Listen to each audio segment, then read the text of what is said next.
que encerrar aquele link da live que a gente compartilhou antes. Então, esses links mudaram, tanto da live em português quanto da live em inglês. A live em português continua normal no canal, mas a live em inglês, que você quiser acompanhar, ela está num outro canal, mas esse canal, essa live em inglês vai ser mandado no chat, caso alguém queira acompanhar. So, if anyone can speak in English, right? If you want to check the live stream on English, it will be available on the chat. Okay? If you have any doubts, you can talk to Nicole. Okay? Thank you.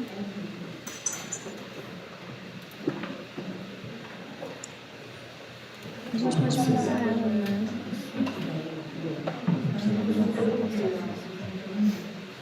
Você tá no grupo? Você tá no Já estamos online em todos os canais. Todo mundo ouvindo? Vamos começar?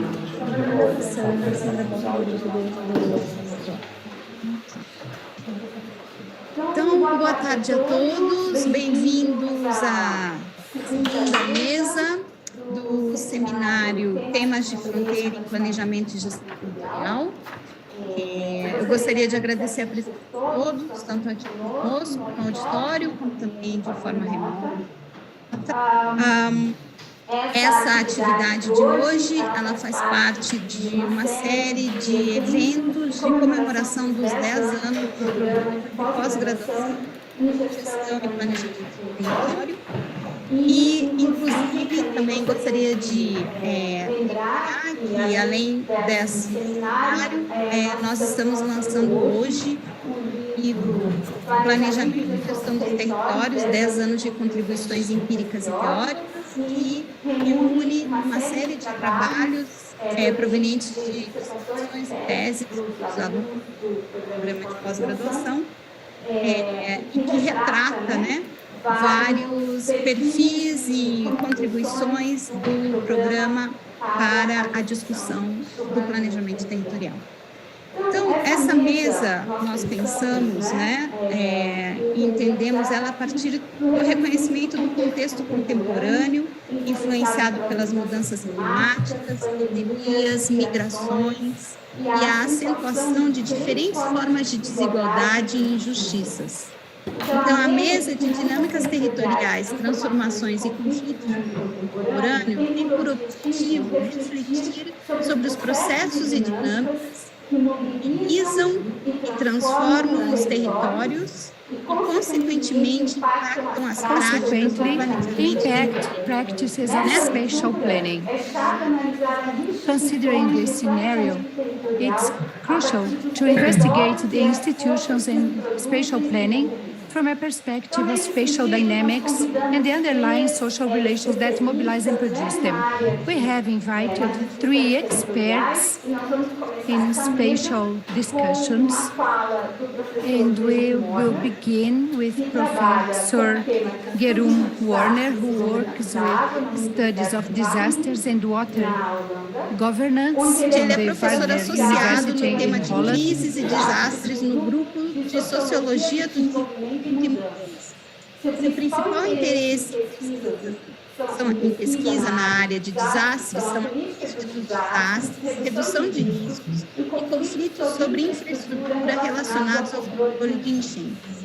Ele coordena o projeto de pesquisa Horizon 2020 sobre desastres e culturas em 7 cidades europeias.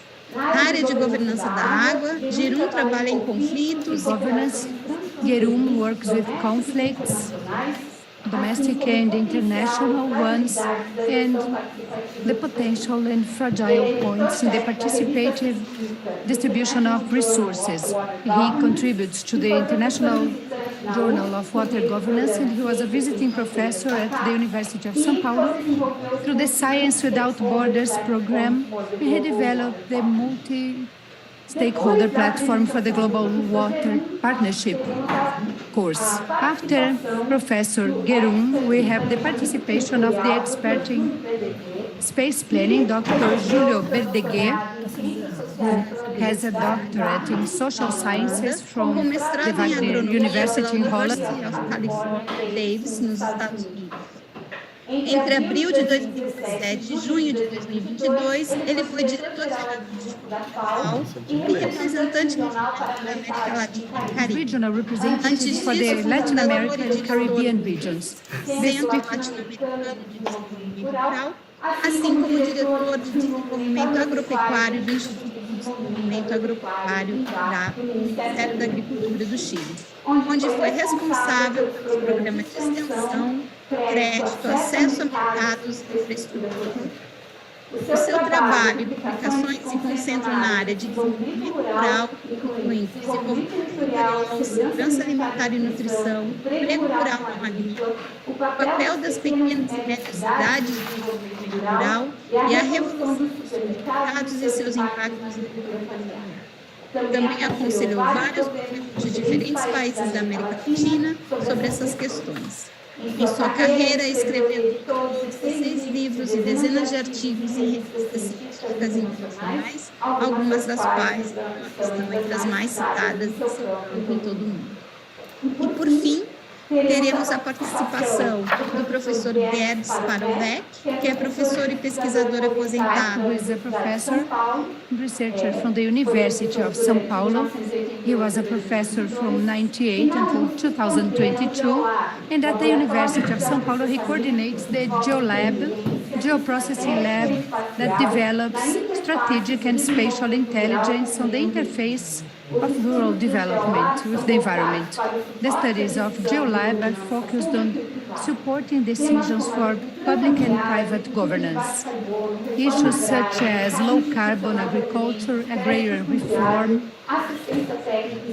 technical assistance, rural extension, expansion of irrigated frontiers, forest code, among others, are dealt with by GeoLab and its collaborators with an interdisciplinary approach and institutional approach. He was also the president of the Forest Foundation of the State of São Paulo from 2017 until 2022.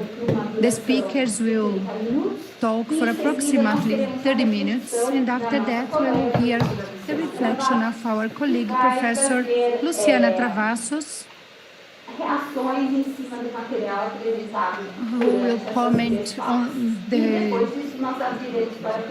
lessons of the professors. After that, we'll open the floor for questions. I'd like to thank our speakers for being here today, and now we can start our presentations. I'll give the floor to Professor Jerome Warner. And I'd like to remind you for inviting me. It's really nice to be in this at least online group. I would of course have preferred to be with you in real life. I have had the pleasure of everything UFABC É possível mandar perguntas pelo chat no YouTube.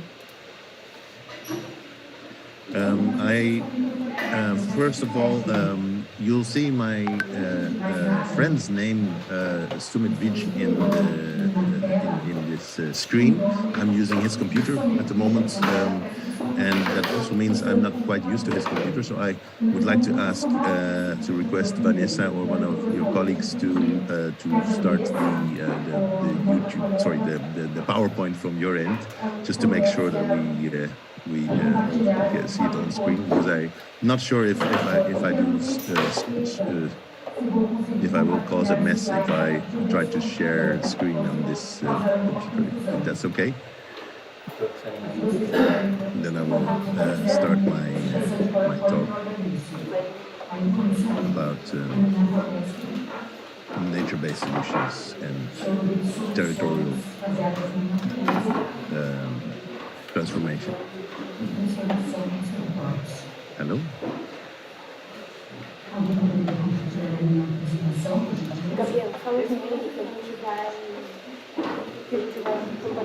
Vanessa,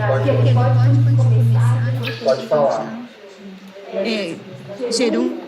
Yeah. You could start your presentation, you get the presentation, but you could start already, and then as soon as you get will start to present together with you, okay?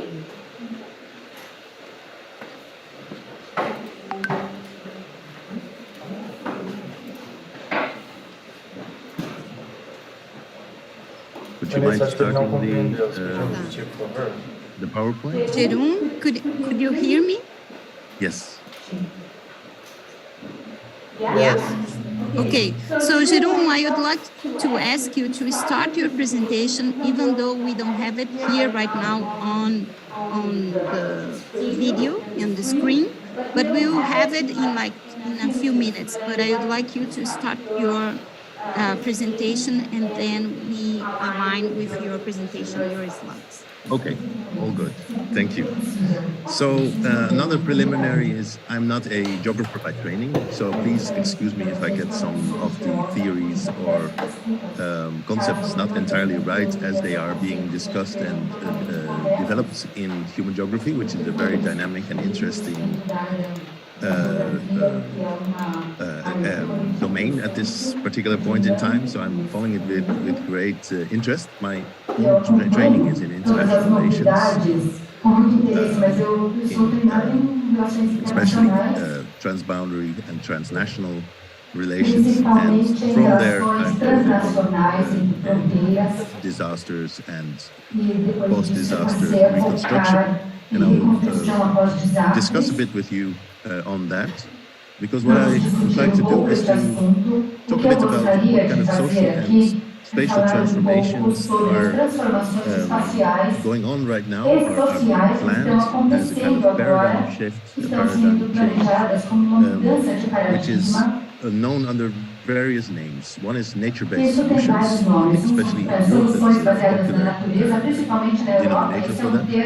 Others talk about green infrastructure, and in the domestic disaster domain, it is often known as eco-DRR. I think what is common to these concepts is that nature, natural values, natural resilience has been rediscovered as a way of more dynamically preparing for and responding to natural hazards and to future hazards such as potentially present hazards such as climate variability, and of course especially it's cities that are exposed to climate variability with the urban heat effect, with extremes that affect large concentrations of people. Having been to Sao Paulo, I could observe firsthand that the drainage situation might cause enormous problems even after a few hours of rain, which cannot reach the airport.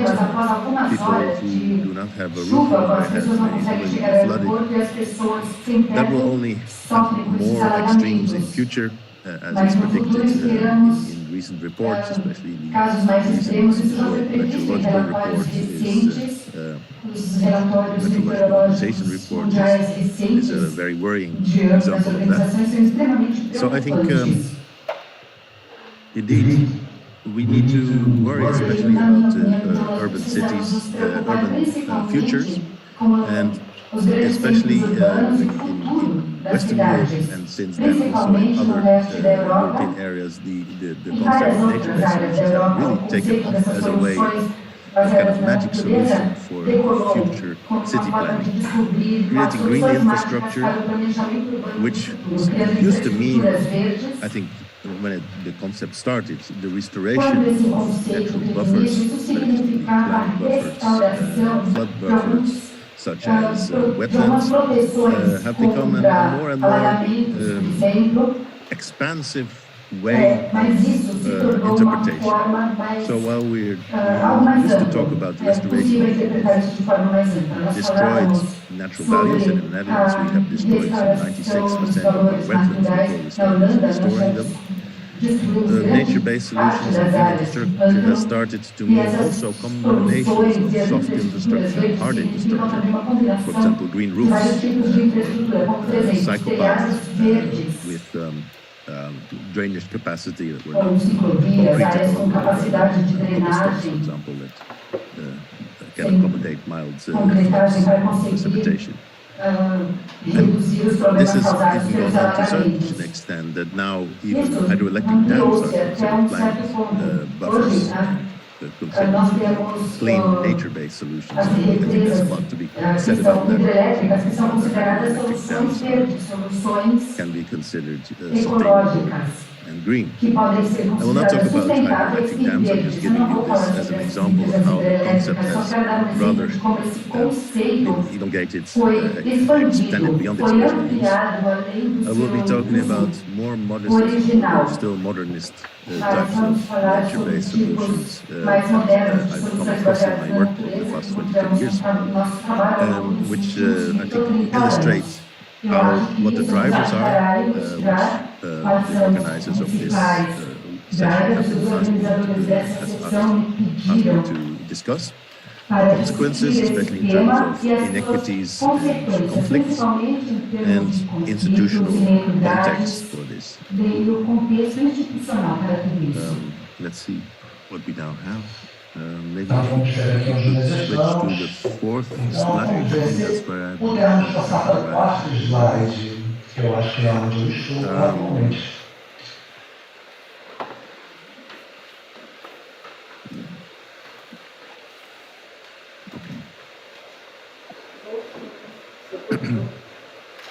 yes, so urban green infrastructure is a French sociologist has nirvana concept. It seems to be a solution for many problems. It seems to make everybody's lives better. At least that is a promise that makes cities, local authorities enthusiastic for them. They seem to offer temperature mitigation, pollution reduction, carbon storage, increase human health and well-being, the greener spaces, a sense of isso dá esse sentido que pode melhorar a livabilities of the city and biodiversity. E também contribuir para a diversidade. Isso parece ser são aqueles recursos de alimentação, por exemplo, o que está sendo oferecido em termos de agricultura urbana, inclusive. Emergency food. E também a alimentação emergencial, energia, e claro, o suprimento de água. It can clean the air. Isso também pode limpar o ar. E também pode cuidar das precipitações de chuva. Então são alguns benefícios que podem ser oferecidos. Investigated, I'm sure there are many more, but these are really attractive benefits from nature-based solutions that are selling points for nature-based solutions. In the context of recent international agreements from 2015, there is, of course, the SDGs, the Sustainable Development Goals, the Paris Treaty, the Sendai Disaster Risk Reduction Framework, all signed in 2015, which impel urban governments to do something about climate and to do something about sustainability. What better to use than natural solutions to bank on the natural capital that cities have, or to create them. In the Netherlands, we talk about nature development, to use the natural dynamics to work with those to increase the services from nature to deal with climate extremes and disaster consequences. A study by Matthews et al. Also shows that many people advocating nature-based solutions are not only focused on climate or on sustainability, but basically see it as a good thing in itself, because there seems to be so many benefits. Why even discuss it? This is in itself a positive thing. Let's do it. Even without the climate argument, it is a thing that enthuses, that makes urban governments excited because they're promised multiple benefits. As a consequence, it has evolved and spread across the world. There's lots of money for it, there's lots of enthusiasm for it, and there's also lots of dreams about it, even that it would not only promote spatial transformation into a greener, more sustainable and the climate-proof future, but also to change social relations and the relation between nature and humanity in a positive sense.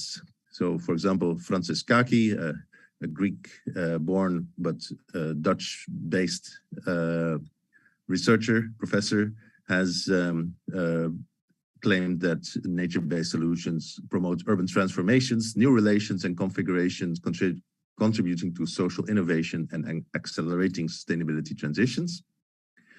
And Velden et al. Say that it's an opportunity to rethink Western notions of nature and society, nature and culture. In at least the European Western scientific tradition is very often separated, but in many other cosmologies, nature and culture are one.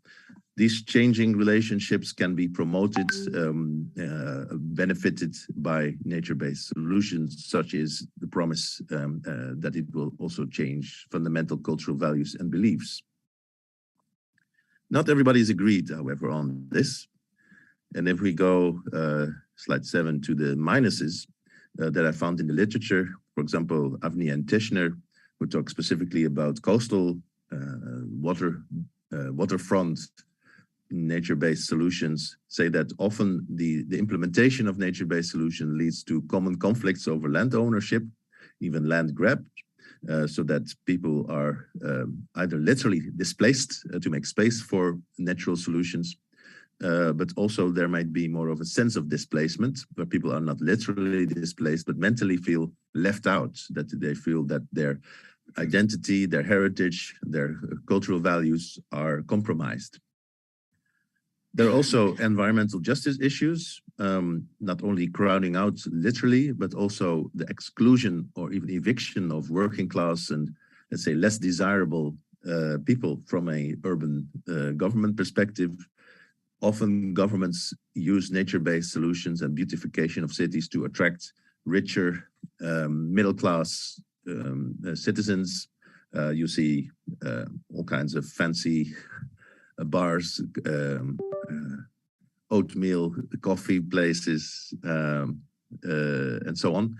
So there's a lot of, let's say, hippifications or gentrification of such neighborhoods, which in itself, of course, brings a nice cosmopolitan dynamic, but also makes people who have lived in such districts for generations maybe not feel a cultural and economic affinity with, and they'll see their coffee get a lot more expensive and the house prices get a lot more expensive. Another minus is that I found in the literature is that not everybody is as concerned about climate change and as excited about climate measures as the promoters of nature-based solutions might wish.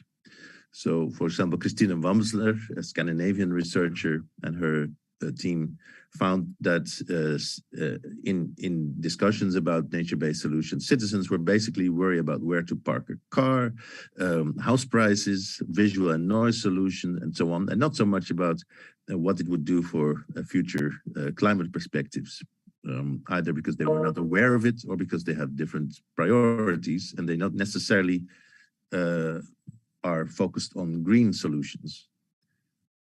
That is, of course, may have to do with a knowledge gap, but there's also a priority gap. People have very immediate concerns and they're not necessarily focused on the end of the earth, but if they don't know how to reach the end of the month economically. So we have to take that seriously, that not everybody is on the same page in terms of climate mitigation, climate change mitigation. Unfortunately, it seems that the pattern for such nature-based solutions is that green planners tend to be poor listeners. There's a kind of groupthink, which my colleague from South Africa, Richard Meisner, has called the epistocracy, the power of the people, of the experts, who often went to the same universities. In Holland, it's Wageningen, my own university, or Delft, who think that they bring the future to cities, and think it's so important that it's not really necessary to really involve other people who might have different ideas, different knowledges, and so on. It's just, as I was just saying, a good thing. So the only challenge then is, how do we get the others to understand? And I will argue that that is a fundamentally short-sighted way of looking. And that's one reason why I'm happy that you invited me for this session, because you, for good reason, also talk about the spatial transformations, which as a consequence lead to social transformations. After all, climate adaptation also itself leads to displacement. Not only climate can lead to climate migration, which is a big thing right now in the media and in some UN organizations. We still don't know if climate itself directly puts people on the move or indirectly puts people on the move by, for example, eroding human security. But something seems to be going on. But if you then look at what the kind of adaptation measures are taken, such as climate buffers and green infrastructure, often the social effects of that adaptation itself are underestimated. And Siri Eriksson, another Scandinavian researcher, has I think for good reason, called attention to that. I'll talk a bit more about that if time allows, about this climate secondary migration or mobility that currently is taking a bit more of attention. So we've been talking briefly about land grab for green public projects and gentrification. I will give some examples from my own knowledge, either research that I've done or places that I have visited and encountered issues that may be rubricated under this conflicts to do with the spatial transformation induced by climate adaptation, such as nature-based solutions. In a neat, nice schematic, Jan Rotmans has identified, he's a transition guru in the Netherlands, X-shaped. So if you imagine the letter X, there's you can say an upswing and a downswing. If the upswing is the transition that comes from a low point and then gets a takeoff into a much more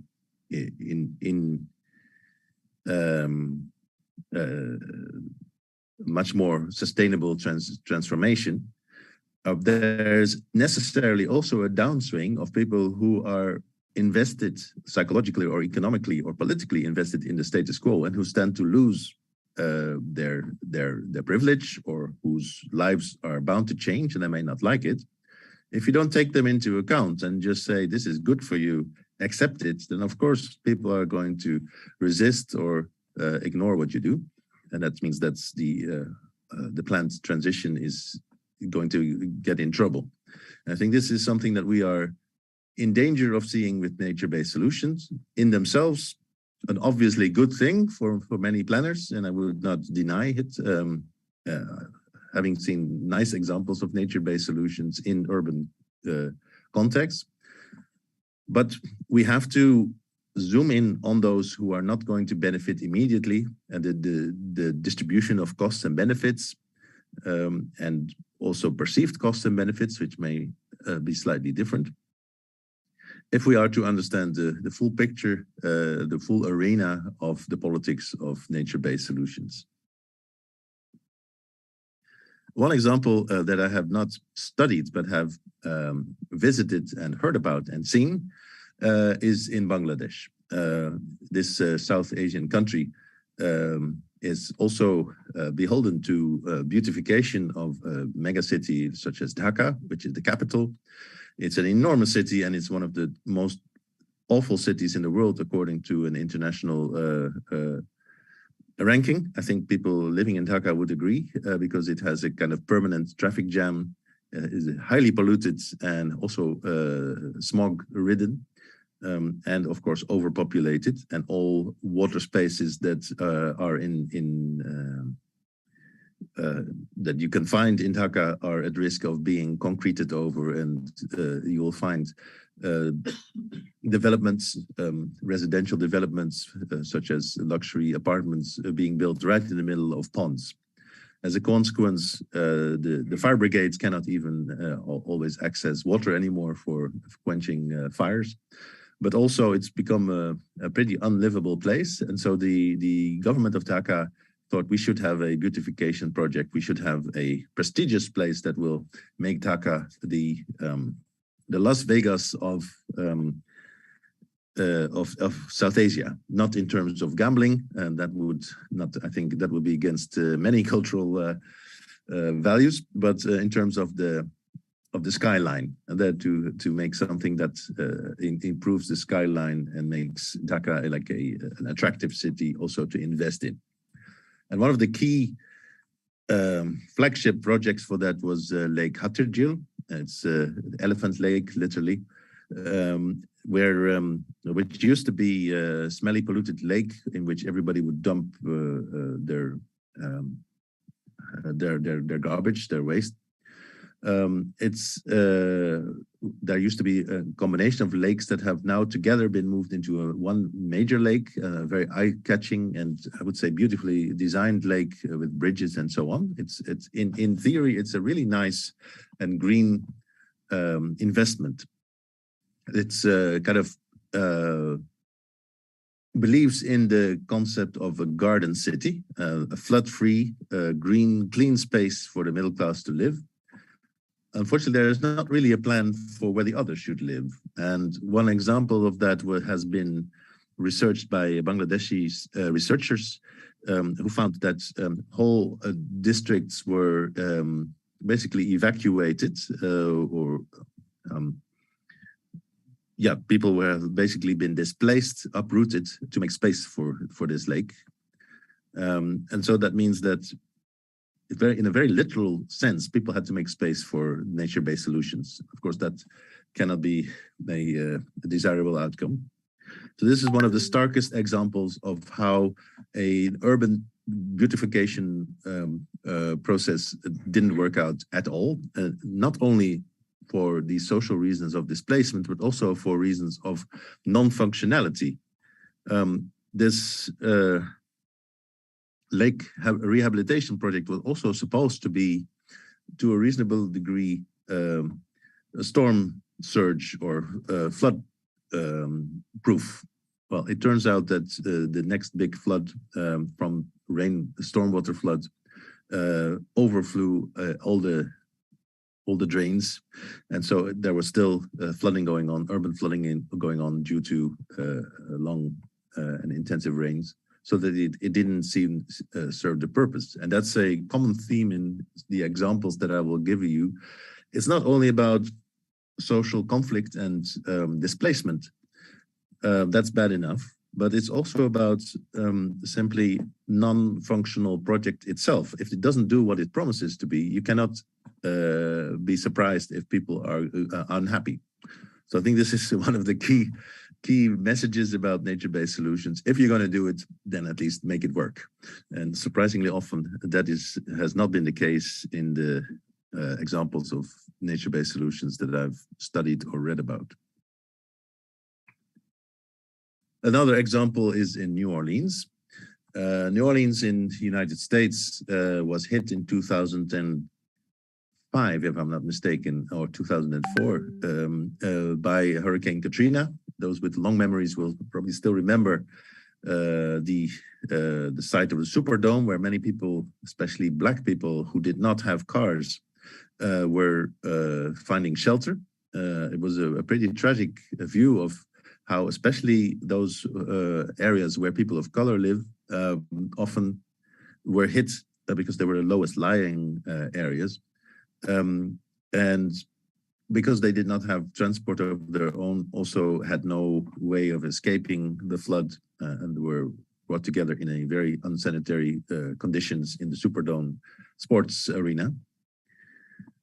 A couple of things went tragically wrong in New Orleans, which could have been prevented. One is in New Orleans, the Louisiana state government got the offer for evacuation trains from Amtrak, the railway company, and he said, "Oh, we don't need it."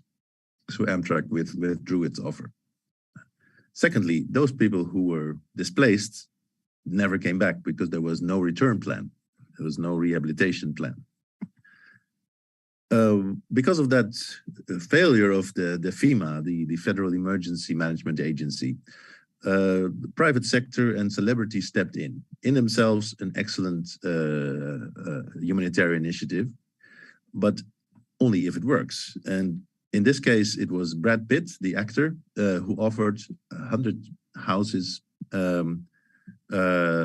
to rehabilitate people who were displaced especially in the 9th district, the poorest district of New Orleans.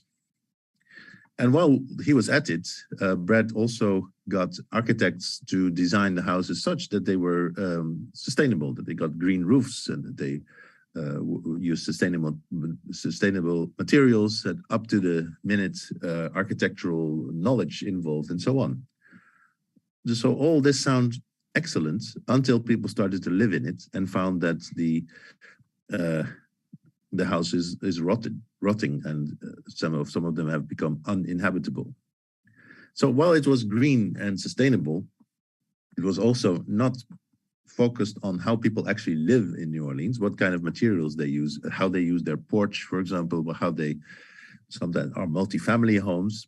They were built from an external perspective. Often, in this case, it was celebrity induced, but there were also people from NGOs at national level, from Washington, who would like to restore New Orleans to its old glories of the pre-industrial age from the 1920s and older. These nice quaint houses, but that's also a place that people don't necessarily want to live. It is nice and looks good and feels good, but it was not necessarily flood safe. So people did not necessarily want to live in a house that was good for 1920s. A friend of mine called the people who were promoting these rehabilitation plans for New Orleans stakeholders with attitudes, because often they are quite, let's say, well-heeled, wealthy, middle-class people or people with good political connections in Washington, and they decided what was good for New Orleans. So there was also a kind of, you can say, patronizing attitude that external people know better what is good for people locally. Why not talk to them, consult them, and ask what they would like? Of course, when we're talking in the emergency stage, the first few days after a disaster, there's no time for participation. It's just a matter of survival. But in the months after that, when houses were being rebuilt, it would have been much more sustainable, socially sustainable as well, and culturally sustainable if people had been consulted about the green solutions and the cultural solutions that were foisted on them from the outside.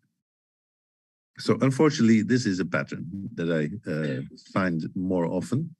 And in that sense, I'm afraid that as long as nature-based solutions are dominated by ecologists and economists, I don't want to knock ecologists and economists, but we also need sociologists. And we need people from, let's say, the social sciences who understand culture, who understand behavior and participatory processes. Otherwise, we're going to have solutions that are not solutions for everybody, but turn out to be nature-based problems. I don't know if I still have time to give a few more thoughts and examples.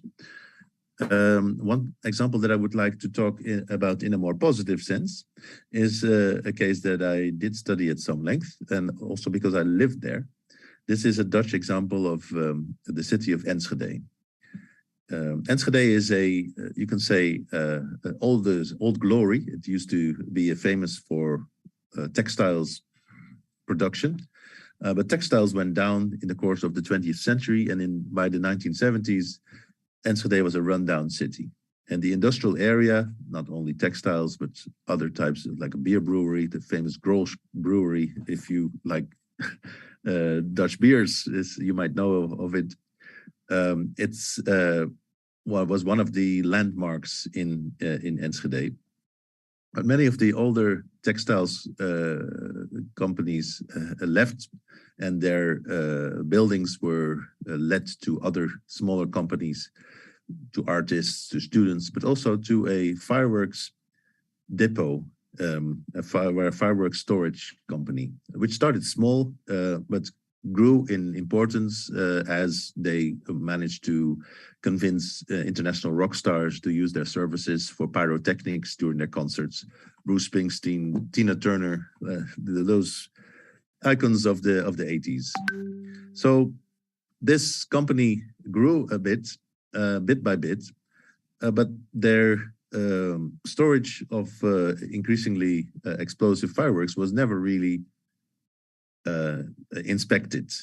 You'll recognize this in Brazil when we talk about dams and other industrial areas. Once you have a what is the word? A permit, when you have a permission, then often there's not a lot of follow-up about it. And even though the company might grow and grow in the meantime. So this also happened in Enschede. And in the year 2000, the inevitable happened. A fire, still unexplained fire, hit that area where both the brewery, waste paper area, and this fire brigade, fireworks storage were. So the fire was already big, and then it hit the fireworks storage. Several bunkers caught fire and exploded like it was a civil war. And many thousands of people were displaced, lost their houses. 23 people died. It was one of the biggest industrial disasters in the Netherlands of the early 21st century. And I happened to live around the corner, so it made more of an impression on me than most other disasters that I know about. Magically, my street was not affected, but many other people needed rehabilitation. The nice thing was that with some persuasion, the municipality of Enschede city was willing to rebuild in a different way. What Enschede was keen to is to kind of do away with the, as so often happens with the marks of the disaster history, to start with a clean slate. Also, not to do too much about the industrial history, but to make it a modern green garden city. Enschede was already busy upgrading itself to a post-industrial city, and it wanted to kind of forget about this disaster as quickly as possible. But the municipality was persuaded that actually it is important to keep a bit of the memory. So in the rebuilding process, the architect that was chosen also chose some elements from the industrial past. Some recognizable elements were restored or kept. And although the houses that were built were more modern and more, let's say, disaster-proof, there were still some local elements with the help of this local or locally known architect that people could have a say in how the houses looked. Also, there was a return plan. So people who were displaced could again live in the same neighborhood with more or less the same kind of rent, so that the social characteristics of the city were kept. A bit according to the thinking, urban geographers and planners are probably more familiar with Jane Jacobs' work than international relations scholars. But I was really inspired to read that they tried to understand the city as a place where people meet, and not only a growth center with highways and industrial-looking development. They didn't do everything right. For example, the culprit has still not been found, and there's still a lot of mysteries, and also late compensation for people who lost their house. But in terms of the green solutions that they did, they made a memorial park, a memorial site that connected the Enschede's desire to become a greener and sustainable city with people a place of remembrance. There's also a house of stories where you can talk with other people and maybe with counselors to discuss your sense of loss and your life. Religious people also supported this rehabilitation effort. So it was, you can say, a mix of humanitarian, cultural, and spiritual rehabilitation. And people really need that. They need the sense of security, ontological security, that they aren't safe, but they also feel safe in their environment, that they can trust their environment, including their government, that it will continue to serve them, to be in place. Because when you have lived through a disaster, you feel that the whole foundation under your life has lost. And some people found it really hard to come to terms with that. Some people had addictions to, for example, drugs, alcohol, sleeping pills for many, many years. The impact was very bad. So the idea that a green park with it is also a place of remembrance hit two flies in one stone, or two birds in one stone. It was both a greening and a memorial site that helped people who were traumatized come to terms with what they had gone through. So when I was talking about the negatives of displacement, there was which often go with unreflective climate adaptation in nature-based solutions. And so they, to an extent, made an exception to that by trying not to displace people. Now, more critical studies have been showing that the gentrification of that area inevitably made people feel excluded, or sometimes literally excluded them, because rents have also gone up. Holland is going through a housing crisis, so enormous price rises all around the country, but also in Enschede. So I'm not going to say that everything is perfect, but at least they got the idea. They got the understanding that a place, that is the geographical concept of place and space, that it's not just a space for economic development, but also a place where people want to live and that they feel a sense of belonging to. So nature-based solutions can do that if they are not only focused on nature, but also on culture, on sense of belonging, on history. So nature-based solutions, I would argue, also should be culture-based solutions, as well as avoid economic disparities and conflicts over space and identity. So some clues why people are often unhappy about nature-based solutions is that they are not consulted. The process legitimacy is an issue that often is implemented top-down for your own good, which people do not necessarily agree with. And the outcome legitimacy about who wins and who loses, who gets a nicer house and who cannot afford the house, this distribution of costs and benefits is an issue. Also, as I mentioned, there's not necessarily a social consensus on whether climate change is the crisis issue, whether it's the key issue that everything else should make space for. There should be a dialogue. There should be diversity of how we see nature. Nature not only as a space of enjoyment or a space as a resource, as a livelihood. There are multiple ways in which you may see nature, not to exclude the spiritual aspect of nature. We cannot assume that there's a universally shared agreement about nature and how nature relates to culture. So what we consider green and what sacrifice we consider reasonable is not given. And this is why I would say that a nature-based solution may be a wicked problem that really needs some sorting out of which values and which facts, how we deal with uncertainty, climate uncertainty, as well as demographic uncertainties, before we impose unreflectively. And that's also to do with the institutional context of how we are going to implement nature-based solutions. If we are to implement nature-based solutions, participation is definitely an aspect, legitimate process, and then also legal legal guarantees that people will not just be displaced, be ousted from the area where they live, even if it's eminent domain, even if it is for the common goods. People need to get a fair shake, and if they don't want to leave, then we should take that seriously. I think I'm running to my end. I have more examples if you're interested, but I got allocated half an hour and I may already have overrun. A final idea is a literature that I recently also through my friend Sumit was introduced to, and that is about urban infrastructure. The work of Mary Lohan and other people working with her about how infrastructure should not necessarily be modern. It can also be modest in the sense of locally grown, locally beneficial,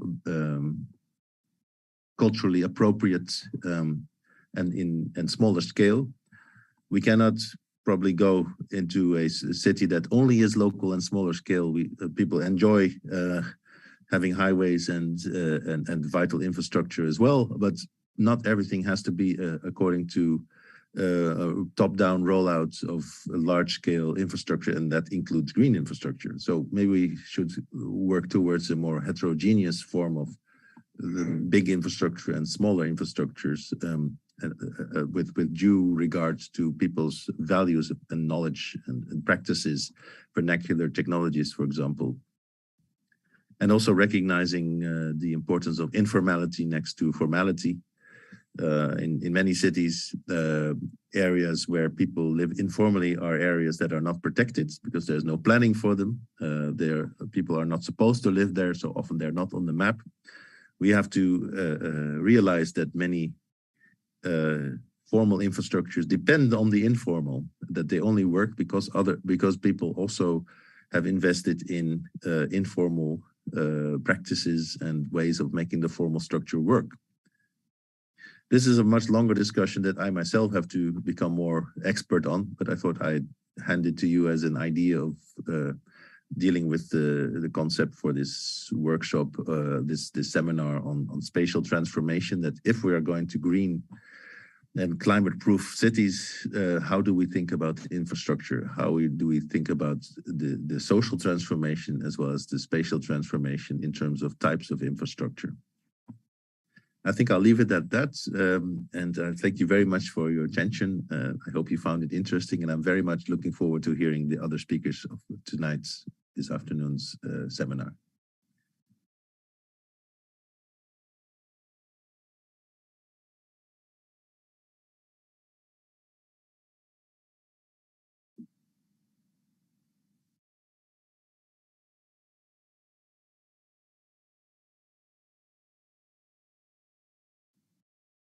Pronto.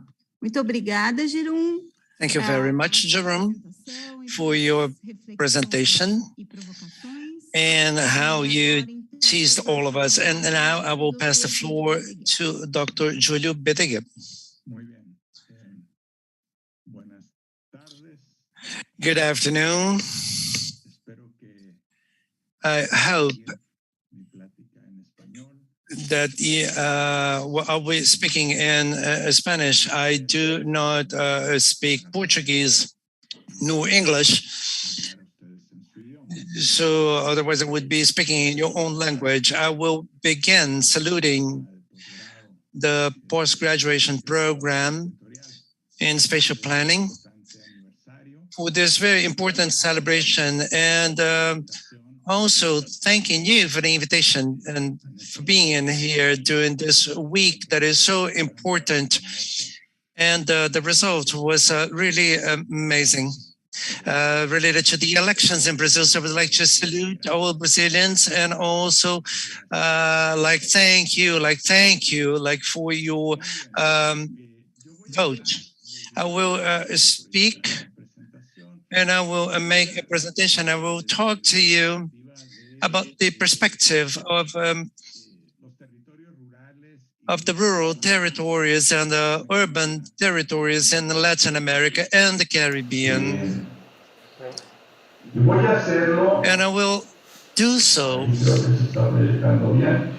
I believe that you can see my screen, and I will do that not only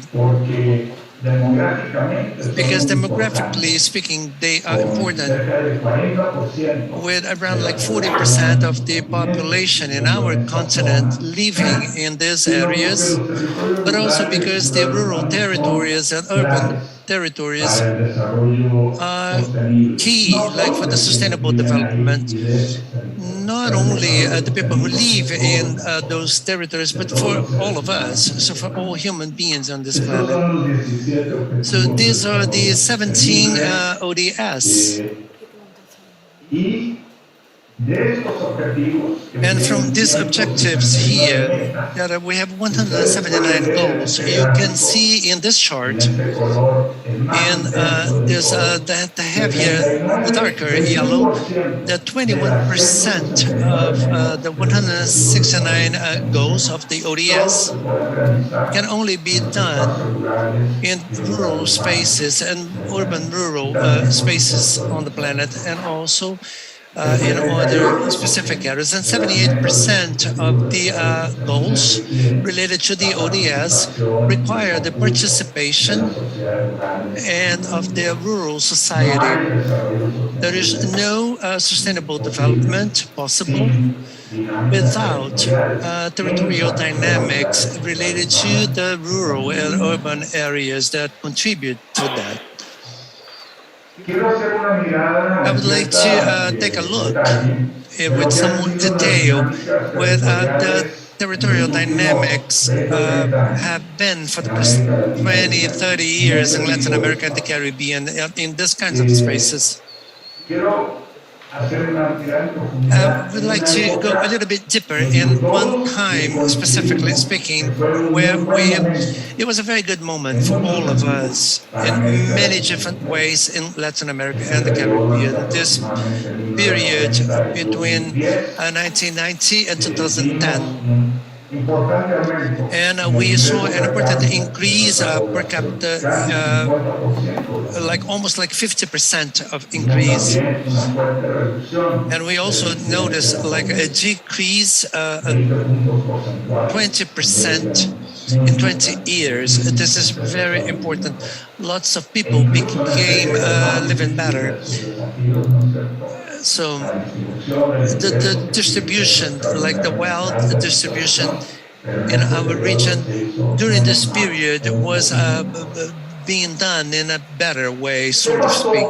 So what happened during this period of this golden period in many different ways? So what happened when it came like to territorial scale and like changes in the input of the capital with a team of friends from many different organizations and many different countries, like professors, a professor actually in this postgraduate program, and that now we are celebrating 10 years of the program. We've examined that it was happening in 9 countries in the region. So in 9,000 territories, municipalities or equivalents, almost 390 million people. And what we found in this analysis, where we were looking at the 3 main indicators, like changes in the per capita and the incidence of poverty and the distribution of investments per capita. When we look at that, we know that during this very positive stage, in most of the territories, like around 60% of the territories, with 2/3 of the population, have not experienced this economic growth that was happening all over the region.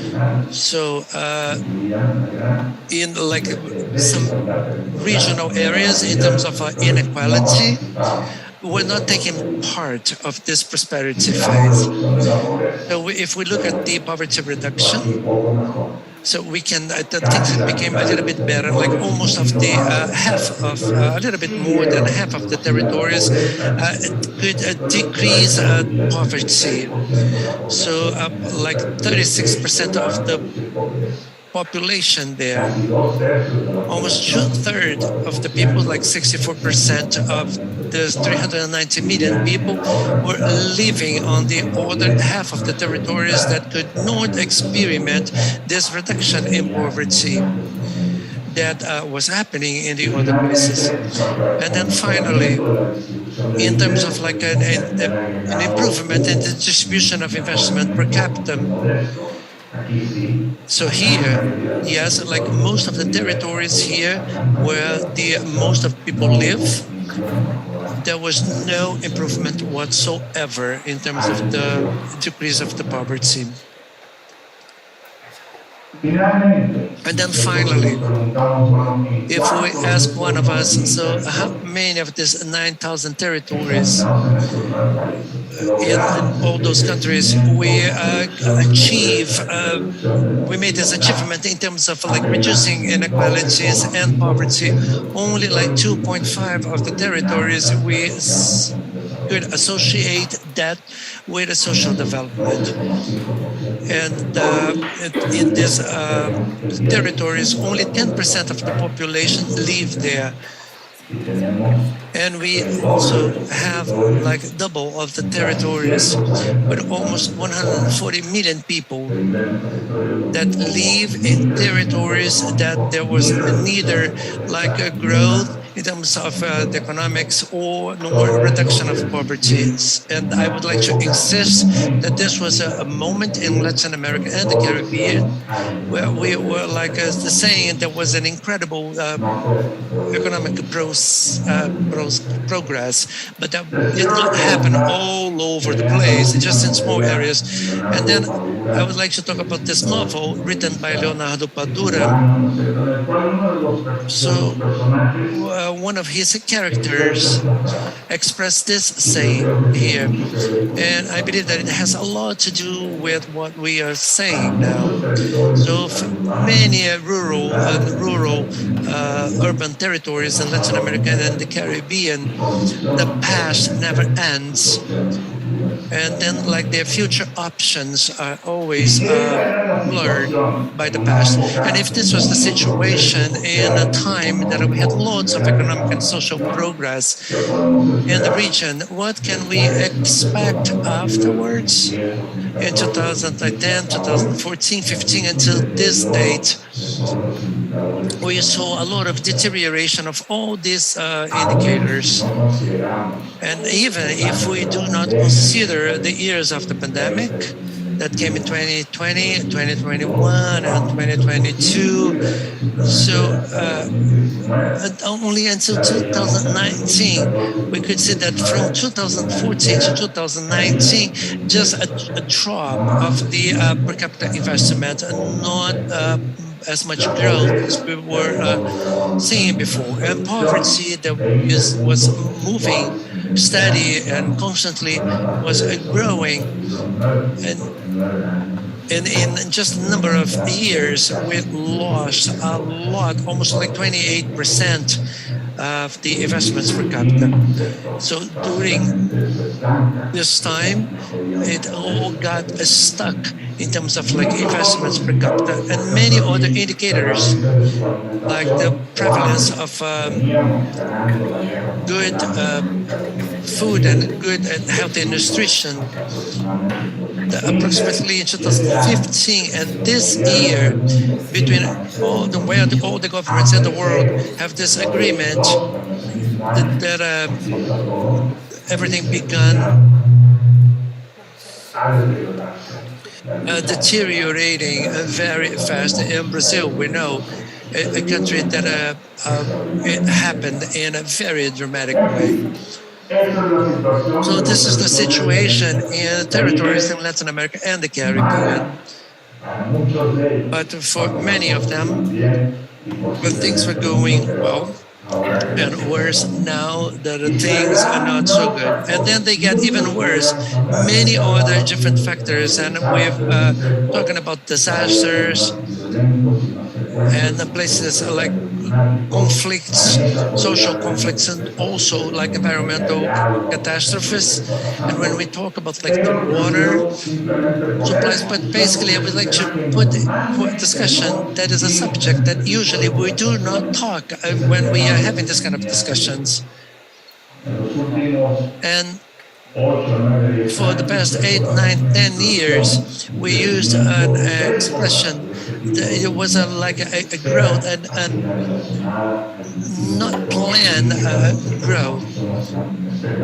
So here in this chart, we can see the illegal plantation of coke, because some plantations are legal and some others are illegal. And the image here shows like mining activities, like illegal mining activities, and mostly in the jungle in Latin America. 90% of the gold that is being extracted in Venezuela, it comes from illegal mining. And most of the mining activities is illegal. In Ecuador, Peru, 30% of the gold extracted is illegal. It's a bomb that is about to explode. And deforestation in Brazil, we also see that, and we've been seeing that for the past few years, that most of the deforestation areas and clean cut of the trees is being done illegally and deteriorating the social conditions, because with these illegal economies, so we see an increase in the violence in the rural territories. It's not only a problem with the slums and the favelas, but also in the rural urban territories. We see this, and people are really suffering due to this disorganized growth. And we have lots of murders happening every year, and these numbers are increasing. And finally, this is causing a wave of corruption and government abandon, and all the like the native communities being evicted from their areas and without any help from the institutions. And then what we have here, so we have these two strengths here, very powerful. So, and they are related to our history, inequality and social inequality, and then lack of opportunity. Also, more recent, at least with a strength, and these two strengths, they are very important, like breaks for the sustainable development and for the social and sustainable development. Also, no questions that we have lots of changes, and I would like to highlight three of them. We have this window of optimism, because yes, indeed, we do have a space for development when we have a sustainable development, social development. So the growth of the importance in different levels of government, and also like for the social stakeholders and players related to the environment and the climate change.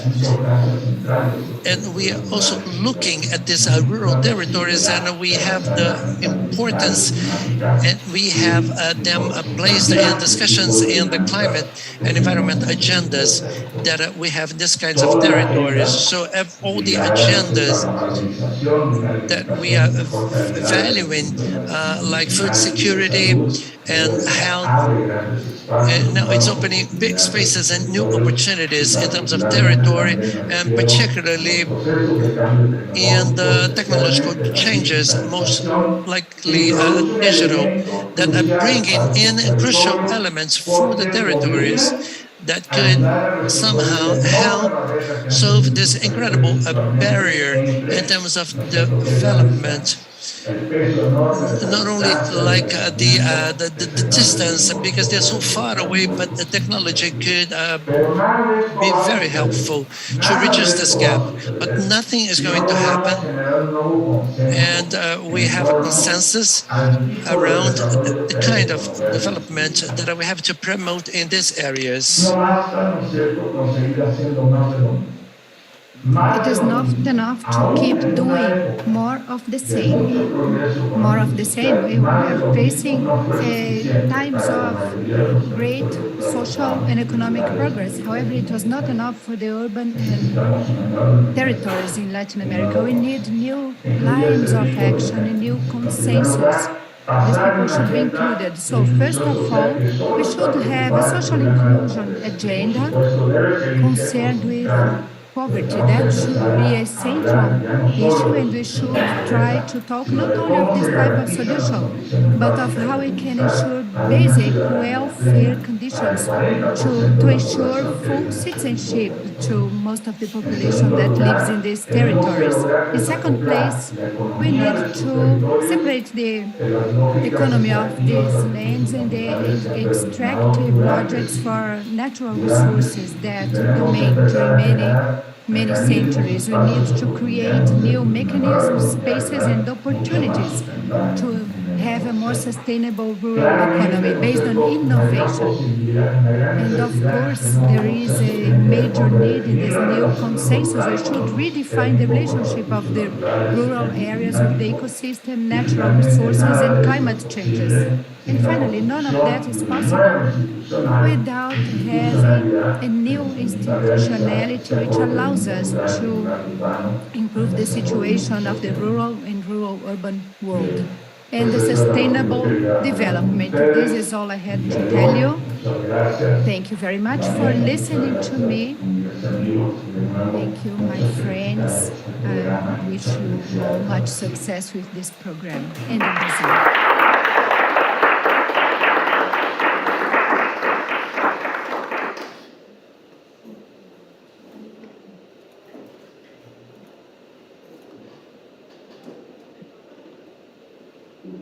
Muito obrigada, Dr. Júlio Beneguet, pelas questões trazidas. Thank you very much, Dr. Julio, for everything you have told us today. Thank you. And now I would like to give the floor to Professor Gerd Sparovec.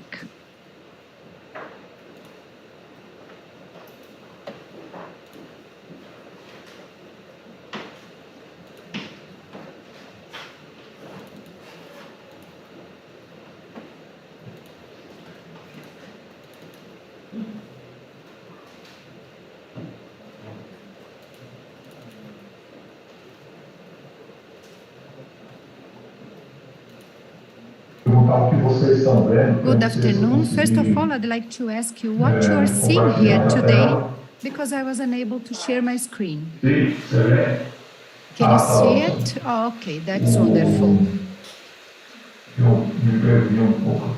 I got a little bit lost here. Pode. Oi, professor Gerd, nós estamos vendo o seu ciclo. We can see your slide, Professor.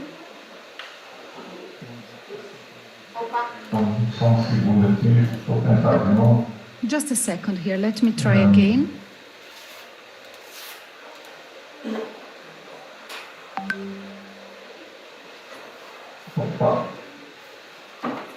Let me try once again.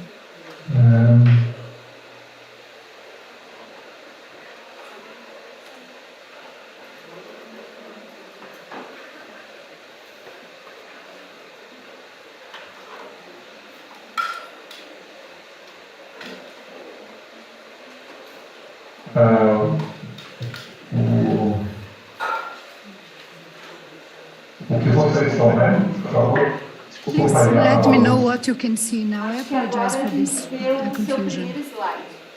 Your first slide with your name. Okay, wonderful. I'd like to begin by thanking you for inviting me to be here at this seminar of 10 years of celebration of the postgrad course. I have been following this team. I really admire all of you. I'm very pleased for being here and being able to talk to you about these issues that were mentioned and the questions that have been asked for our spatial dynamics panel on contemporary trends and conflicts, and about the role of planning institutions such as the one that are here today. I will try to make this presentation focused on all these issues, bringing you a case study. Something we have been following at our lab, which is the Brazilian agro-food. Uma linha de tempo, né, que começa aí pouco antes da Revolução.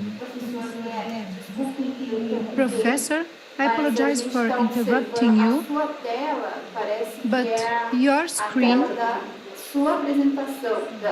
I believe it's the screen of your presentation, and what we are seeing, it is not in the presentation format. Could you change the format of your presentation? Is that possible?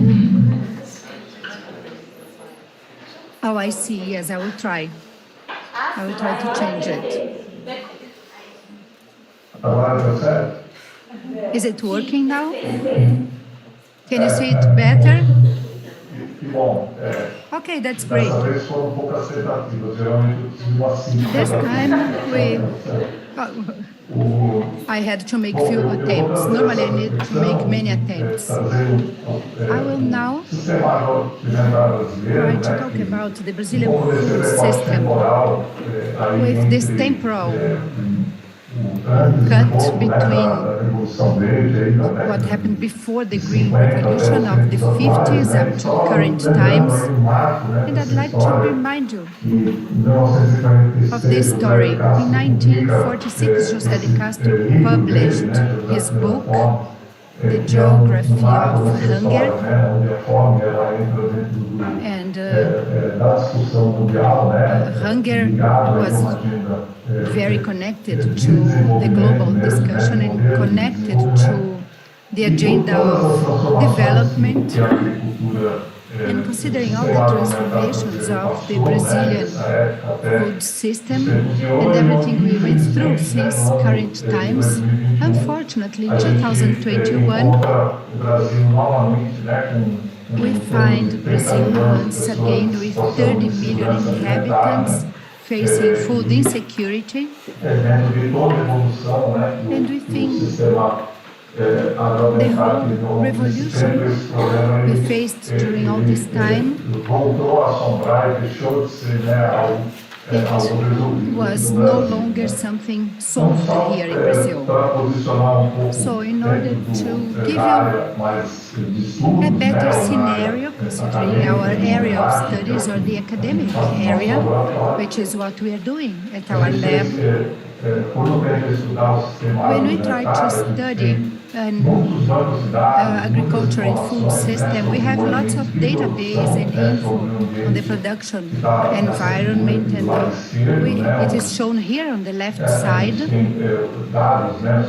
We have data here on the changes of use of the land and production inside the areas, let us say, and the effects all of that causes in terms of emissions and changes in the use of land. And on the other side, we have a huge amount of database and info on the food environment.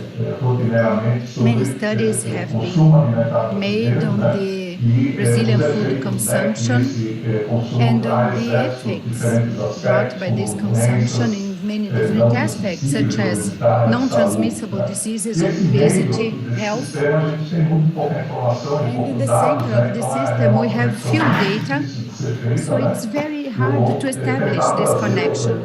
However, I will try to add some thoughts related to this connection and to how we can connect the space dynamics here in Brazil, trying to understand not only production, but also the part related to food consumption. So the system as a whole. If we look only at the production environment,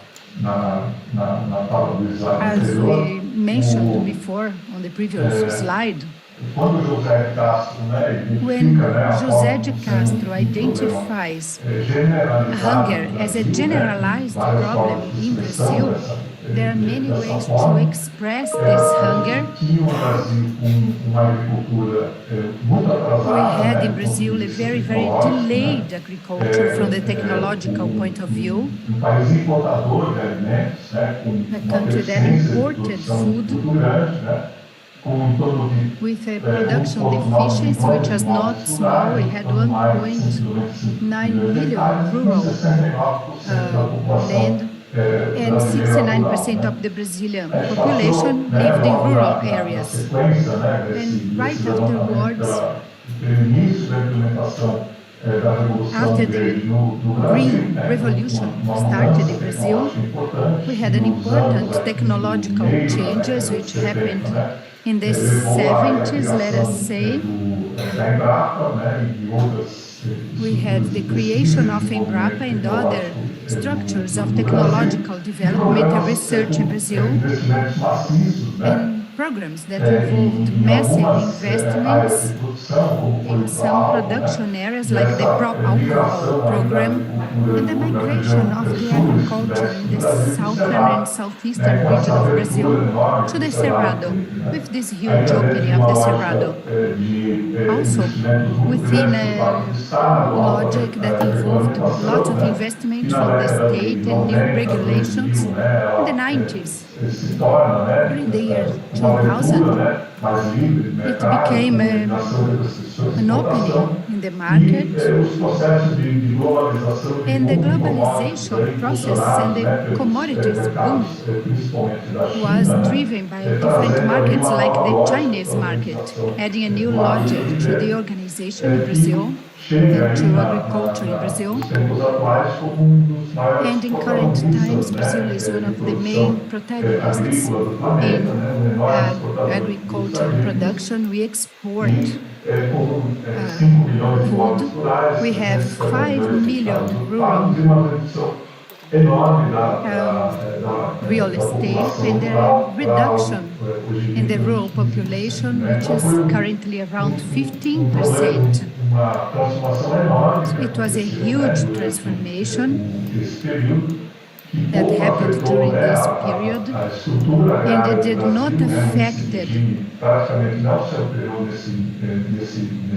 didn't affect a lot the situation. It was connected to a fragmentation of the production because of this concentration, which led to the disaltivation of rural homes. If we try to insert the foodstuff environment, let's say, under several different optics, let us say we remove the human view from the current system, and an alien came on a mission to understand this global food system, also that of Brazil. Probably he would notify his boss of the following. He came into the world and he decided to count the number of animals on the planet. Probably he would reach a conclusion like this, that the planet is dominated by chicken, which is the animal in greater numbers we have in the planet Earth, and with some pigs and cows. That is what we have. And the primates are destroying everything around. The primates are humans, of course. This could be a conclusion of the alien. If we remove the human view from what we are doing today in this system, we can have this type of observation. And if we bring this into a perception of daily life. Let us suppose I make the following exercise. I am at a restaurant and I can eat whatever I wish. So, on my plate here, I only have vegetables, and on this dish I have proteins, I have energy, and I have everything I need for my meal. And then later, I decided to complement this dish with some meat. So, what we see on this image here is the following. In order to produce all those vegetables which I am now consuming, I use approximately 15% of the agricultural area in Brazil. And in order to produce the pork, or chicken, which will use lots of grains, the wheat grains, I have only 85% of the agricultural area of Brazil occupied with the production of protein. If we bring this reference into something more scientific, this is the only slide I have with more figures and charts. I don't know if you can see my marker, but here on the lower left side, we have a study which was converted the whole Brazilian crop into protein or metabolic energy. What I am bringing you here is protein data, which is available in the Brazilian harvest. And then we added the whole crop from Brazil with considering all the protein of the animals and plants, and we transferred all of that through the transformation systems. And in here we assessed what is really used by humans of this protein which was produced. So on this chart, on the lower left side, we can see on the green bars the quantity of proteins of the whole Brazilian crop production, which was produced under vegetable products between 1975 and 2006.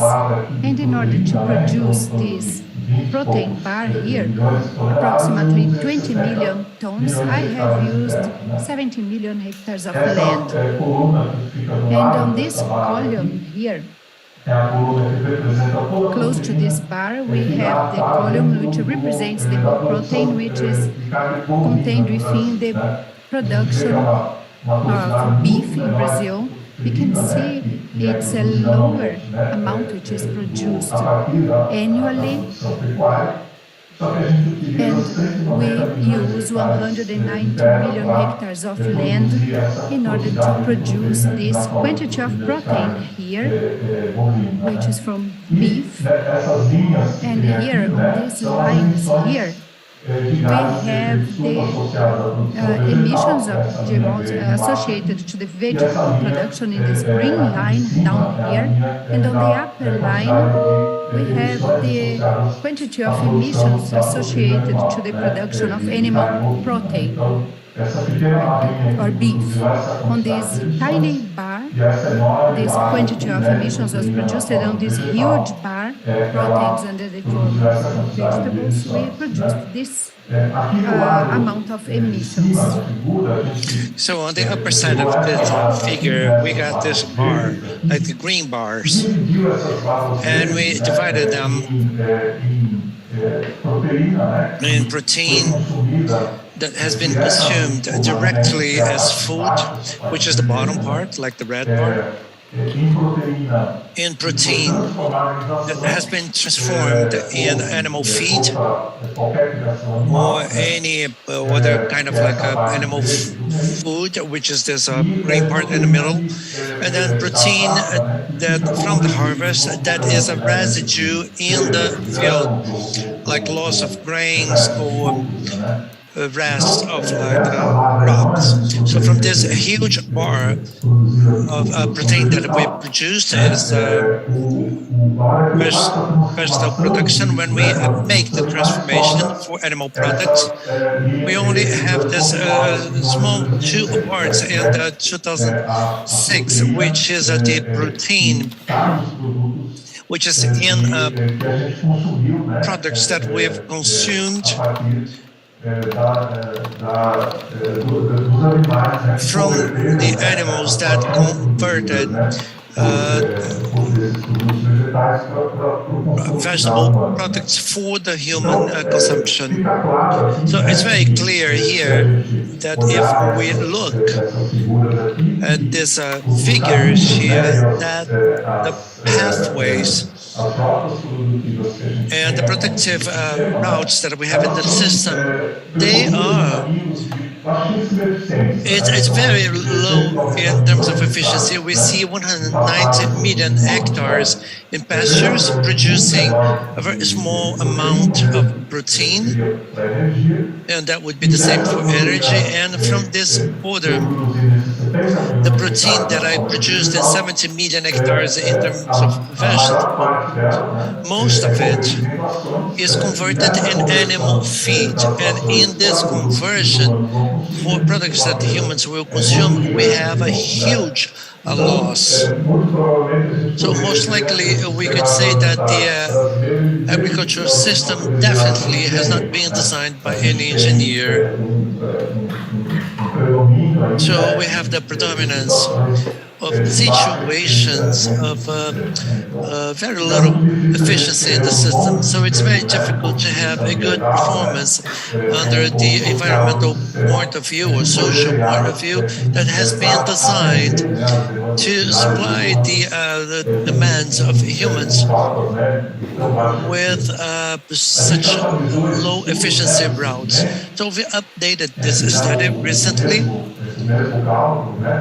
and we had the same calculation. 94% of the agricultural area, so these are the products that are listed here in this chart, and they sum up like 94% of the harvested agricultural area, 96% of the total amount in tons produced in Brazil. So we had the same math, updating the model and improving small little things here, and then we came to the same conclusion. So here is the data related to 2017, and what we see here is that the total amount of protein produced in that particular harvest.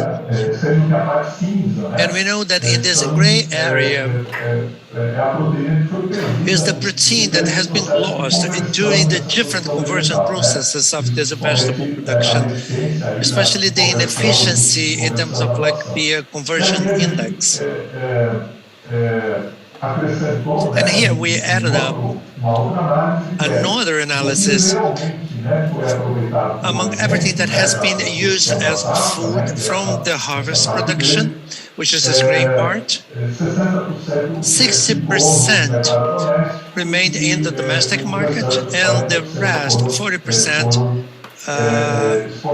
were exported. And then when we compare to 1996, we see that a very large amount of the protein produced, like 76%, stayed in the domestic market, and the rest was exported. So besides having the routes that lead us to this inefficiency when it comes like to the primary production, if we compare like the consumption of plants that we have like direct consumption by humans, so this inefficiency is a lot smaller.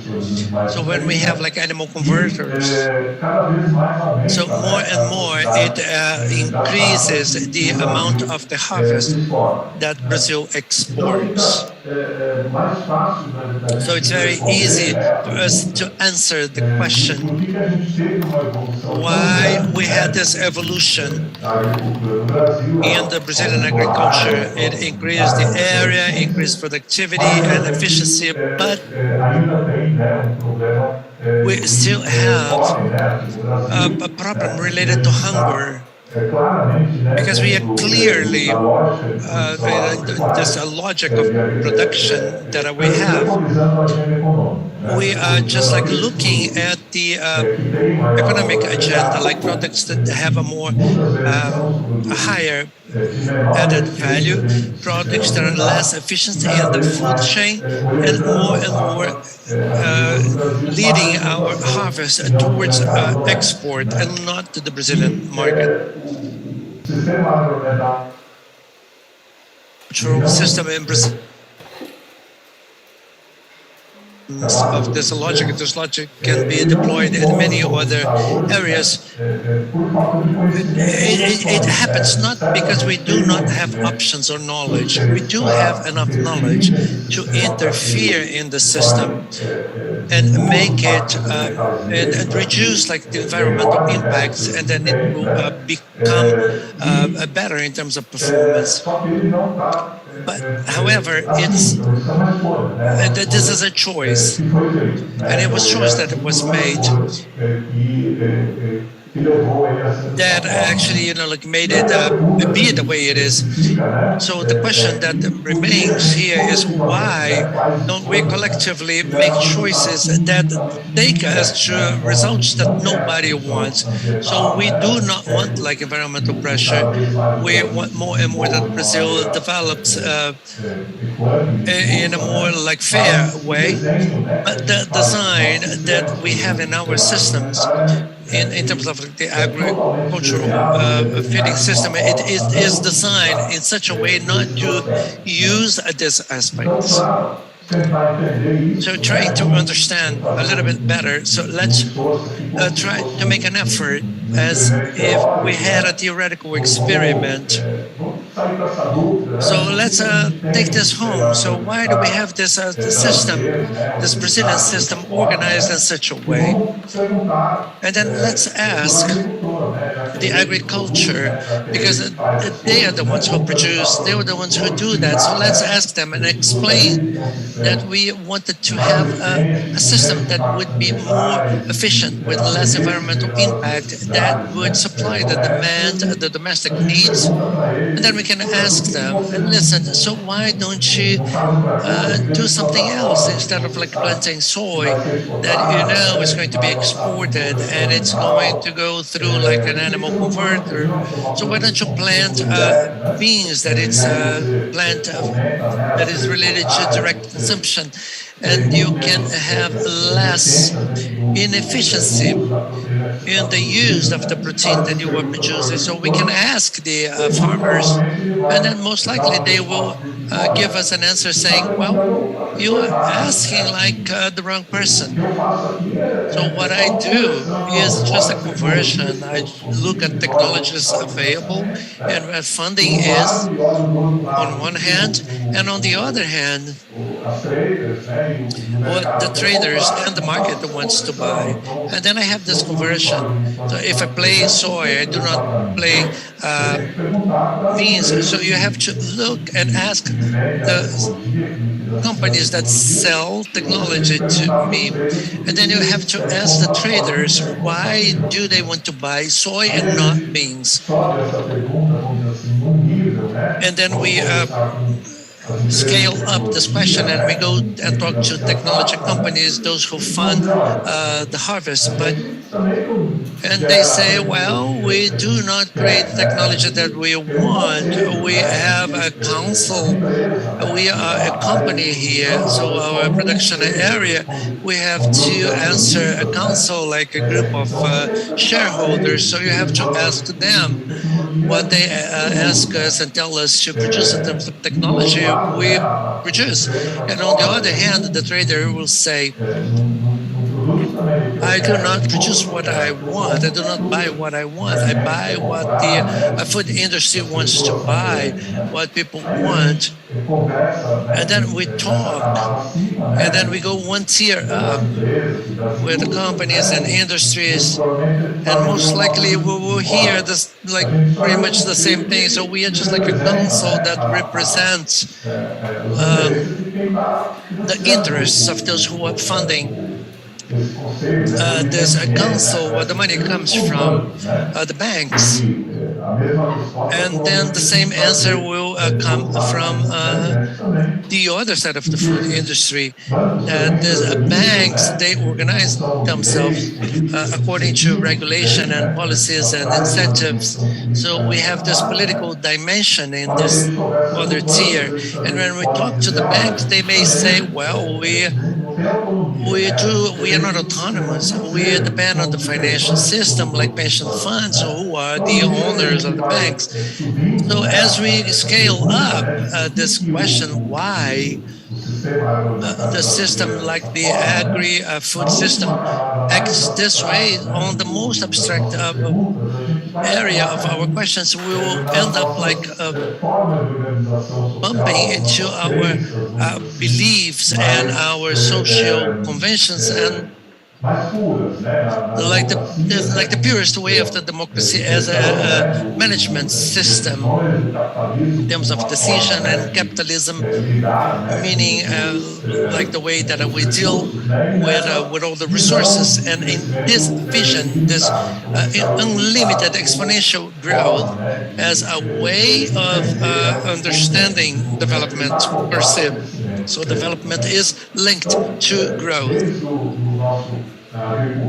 So since our like farmer and banks and tech companies, we know that the choices are not free. They are made because of a list of options, like usually small. And in the end, this list is reaches like this last tier, which is our more abstract concept.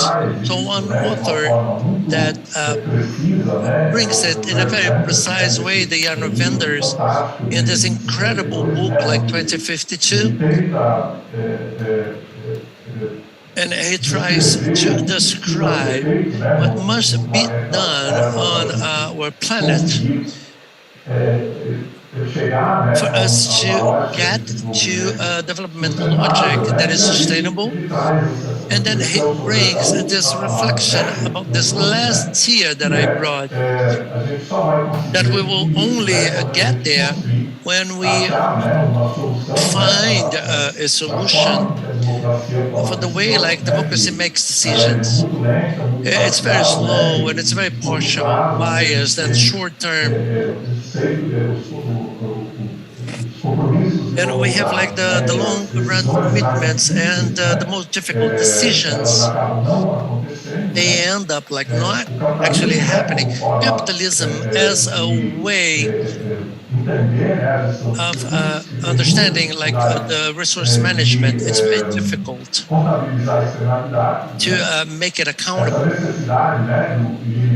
So this limited growth capacity in terms of development, and everything being done in a way of a logic of the generation negative logic. So we have many indicators, not only environmental indexes, but they also link to opportunities and trends and connected to like big challenges that we face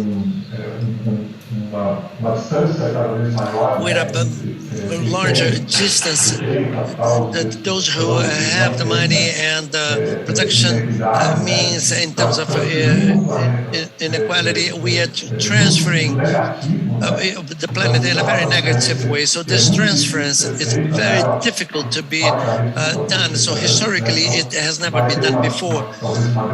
So we will have like a crisis, like intergenerational crisis, in a planet that is less favorable for life.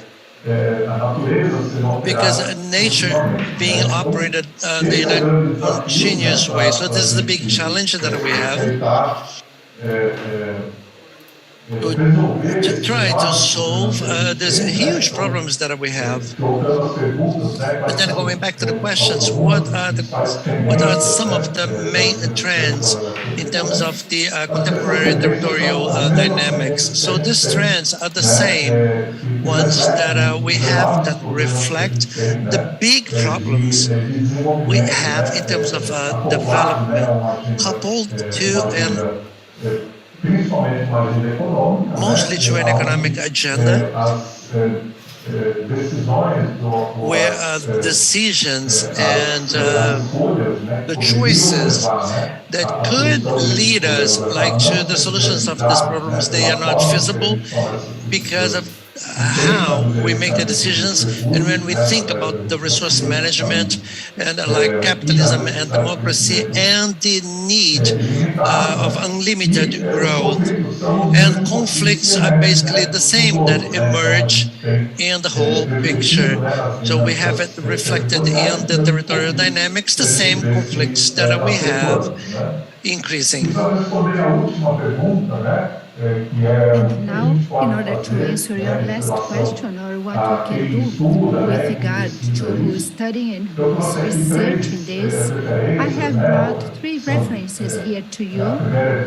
The first one is from 2014, the other one is from 2016, the other one is from 2022. And I brought solutions for you in territorial studies, spatial studies, that were conducted in Brazil with amazing methodologies from the viewpoint of spatial analysis and the use of databases. And let us say it has a huge methodological sophistication. They add new solutions, involving also the possibility of having enough production in Brazil and an environmental balance with regard to this development and well-solved environmental agenda. These 3 studies have in common a hypothesis. They consider different scenarios, and the solutions they point to. We have 3 studies that point very clear solutions, so we can balance the agricultural development of Brazil with deforestation problems and other environmental issues. They start from the viewpoint of the end of deforestation in Brazil. You can intensify production where production already exists, and by doing so, if you have no more deforestation, you have the solution for all the problems in the agri-food Brazilian system. You have enough production and a very small environmental impact. The main problem here is the fact that since the beginning of the agricultural history in Brazil, there was never, ever a stage without this deforestation. 1/3 of deforestation happened with the expansion of the agricultural borders in Brazil until the beginning of the Green Revolution, until shortly before the modernization of agriculture in Brazil. 1/3 here to help us. Well, a few years later, when the major boom of commodities happened, and 1/3 after this boom of commodities. So, never, independently of the growth of agriculture in Brazil, we had stages without deforestation. So, it's a structural problem in agriculture in Brazil. It is part of this macro logic of the Brazilian development and development of the farming system in Brazil. So none of these assets give us any ideas how we could prevent deforestation. It's only theoretical solutions. However, from the practical viewpoint, none of them mention how we could really prevent this deforestation. So, in order to finish, well, the last question is related to what we could do as planners, people who are concerned with planning. I believe maybe we could try to work on these theoretical solutions and bringing them into the practical life. Tough questions. How we can implement a production model within the Brazilian food system, which allows us to have less deforestation. It is not this model I am showing you here. This is a technical solution, however, it depends on more changes related to the Brazilian development model than believing we have magical solutions to reduce deforestation in Brazil. So we should look at these higher layers of decision-making and maybe we can find answers. So this is what I had to tell you today. I do hope you understood me. I don't know if I extended my time. Thank you.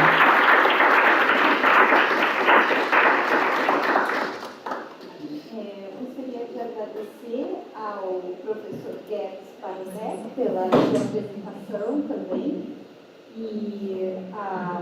Thank you very much for your presentation. Para já chamar a atenção para várias questões que foram trazidas por meio das reflexões e daí depois eu passo a palavra. I apologize, we cannot hear. I don't know if she's talking on the microphone. It would be nice to observe that the professors gave us different ideas.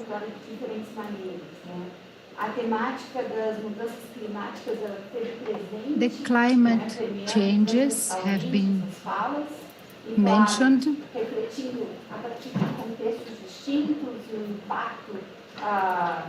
Nas populações, tanto nas áreas urbanas como rurais, nas suas relações. Olhando essa discussão a partir, como o professor Guedes traz, dessa transformação, né, expansão da atividade agropecuária, como que ela se constitui, como que ela é um dos importantes vetores, né, de transformação do território e quais são os desafios colocados. So it's important to think about the challenges that are posed here and at the same time all the consequences of these changes in terms of reduction of inequality and new characteristics related to unfair behaviors. Professor Júlio Berdeguer mentioned that a lot during his talk, leading us to reflect on other issues we should also take into account that sometimes are outside of our radar or our focus, looking at not at informality only, but also at an unlawful production. And also there are criminality issues which are very present in Latin America. And at the end, Professor Gerum talked about how new nature-based solutions, which are very popular today,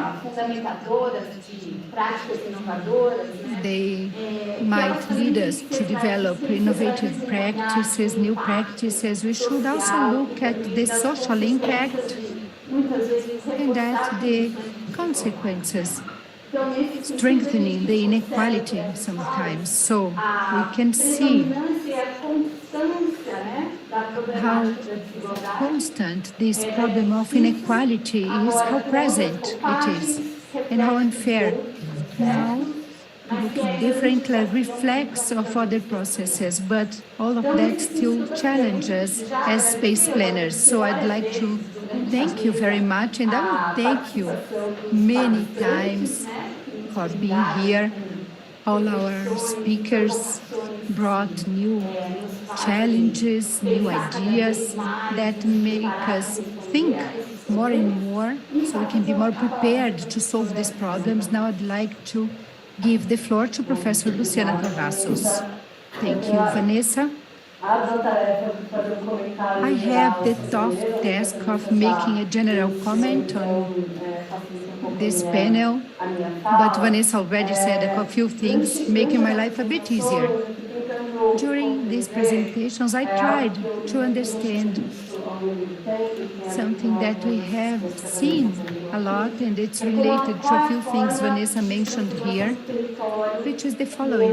What is the spatial transformation we have seen in Latin America? It seems to me that we have a spatial use which is becoming more and more intensive, and it is now expanding to other areas which were not necessarily contained within the system at some point. At the same time, we create formality islands inside the same space.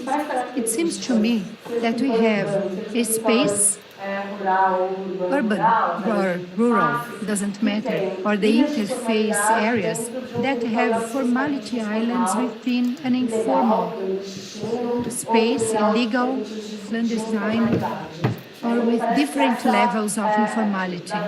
It seems to me, especially from what Professor Julio Verdeguer said, that it's a very important issue. When we look at the process and the best moments when we had improvements in social and economic rates in Latin America, 140 million people were on the 3 Ls, which I understood as lose, lose, lose. 140 million people were left out of this process, which, in theory, would put these territories in another situation, just involving a better quality of life. So we have a key issue here we are unable to solve, which is increasing all these possibilities, having broader possibilities so that everyone can have a good life and quality of life in Latin America.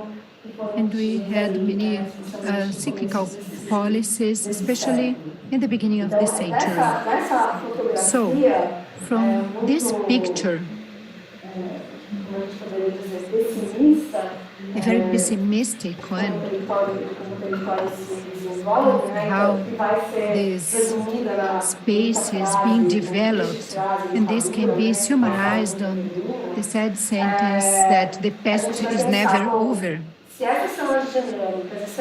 We think if these are the dynamics, and if these dynamics have also been produced not only from social economic context and by the economical system, but they were also produced by regulation system policies, choices also.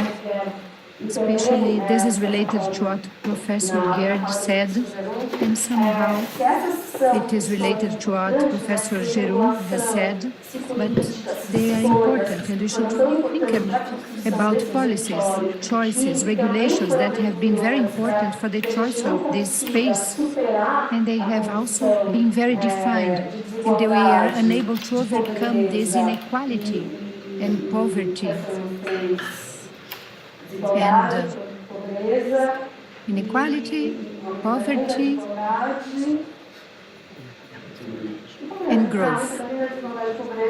Okay, increase of the income, inequality, poverty.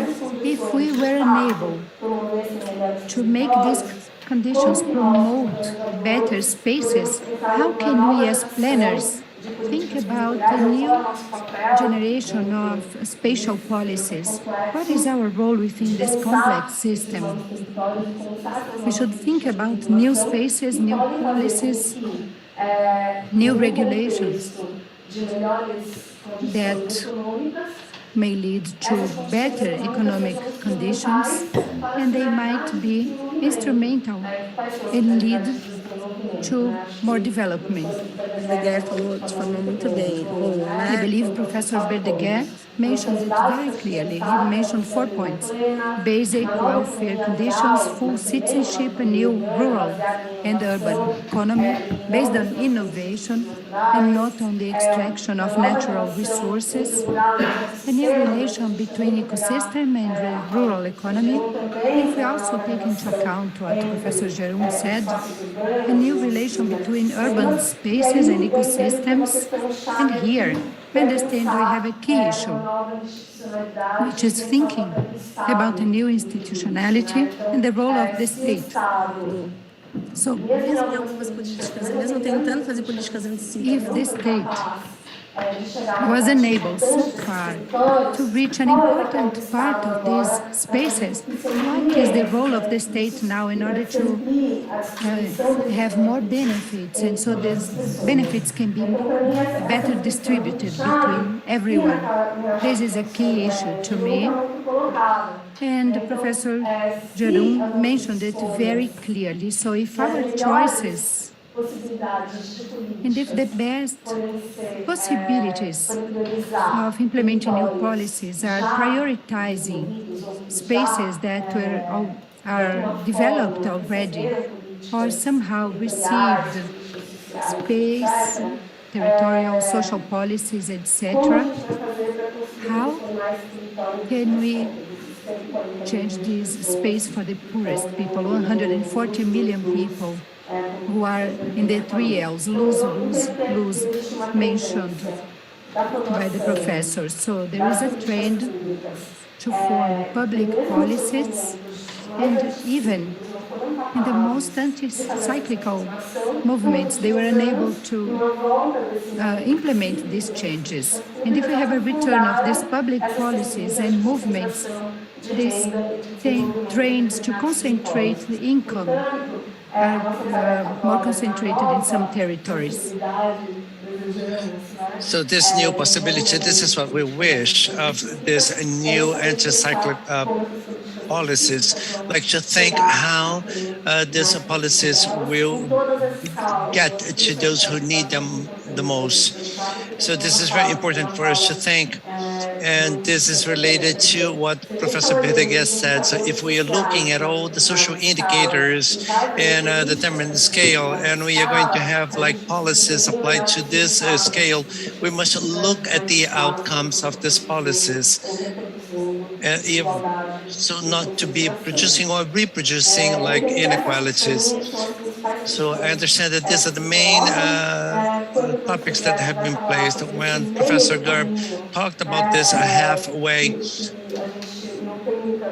that we do not have a lot of data, that we do not know quite well, that's precisely where we have a strong action to do, not only under the inequalities and this overall process, but also the formalization and the expansion of these chunks of development. So maybe like the control of illegality and the burden of underdevelopment and a better distribution of the chunks of the development. So illegality and inequality are foundations of this the development process until this date in many different stages. So these are the two keys that we have some an important role here. So I had lots of other things to say, and I only had like 10 minutes, and I went over time. But I will leave that for some questions, and Vanessa will open that, and we can discuss further later. So thank you, Professor Luciana, for your inputs. Not only you systematize, but we also have like time, and the group can organize their thoughts and their questions. So I will begin with the questions. One first question that was sent to us by chat. I will read it. And then I will open for the group to place the questions. So this question comes from Nicholas Wayne, and he is talking about like the Gini index of 0.85 that Professor Gerb presented. Is that for Brazil in general terms, or is specific for the rural sphere or the analysis area? So the Gini index that I projected during that presentation, maybe it was not very clear. So the Gini index is related to a land property in Brazil. So ownership of land. So it's the index that reflects the land concentration in Brazil during this specific time frame, represented 1940 and the 2000s. And it hasn't changed during this whole entire time, even though we had an increase of the amount of the rural properties, 1.9 to 5.5 million. So this increase of the area and the amount of the rural properties was made due to the land concentration. Most of the area in the big properties that represent very small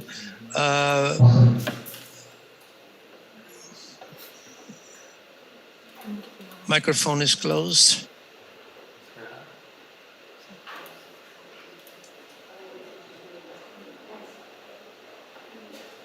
Pode voltar.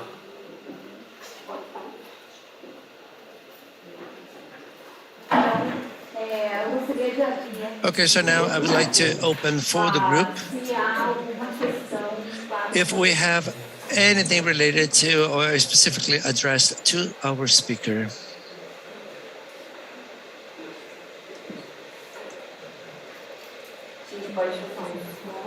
Or we can pass the microphone, the red microphone.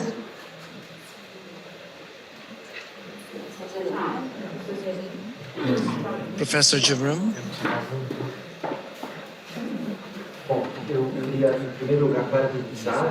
So first, I would like to salute our speakers, three brilliant complementary lectures. I will ask a question related to something that goes across the three presentations. On one hand is the past that never ends, but on the other hand, the future that never comes. So the future that we want. So at the same time, so we have like innovation, like the need to make things in a different way, like this development model must go through like part of the role of the planner and all the different territories that we have. We must think about it. And this topic is very important. Innovation, territorial innovation in some of these areas that are non-metropolitan related. So I heard like three lectures and like this future that never comes.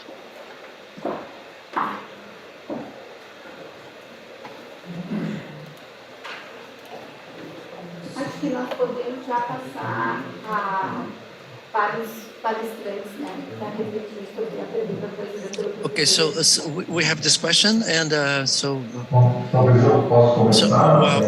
maybe I can answer that. I did not understand if this innovation is related to technologies that we have for our studies and modeling of like territorial expansion. or the way it is like this planning, the spatial planning, and all related to the regulatory aspects and how it happens actually in. So along with some other people, we've been conducting some exercises trying to verify what are the means that we could have to re-oxygenate the PSN and like the differentiation system. So we have many researchers looking at it. What would be the tools that we currently have that could bring like technological resources and territorial management for us like to lower like the deforestation ratio. So in the Amazon or in the Cerrado, the two main focus. And the exercise that we've conducted comparing when we had this incredible reduction in the deforestation after 2004 and the situation that we currently have in terms of like knowledge and management tools and support systems. So like remote detection, connectivity, and knowledge of the land issue.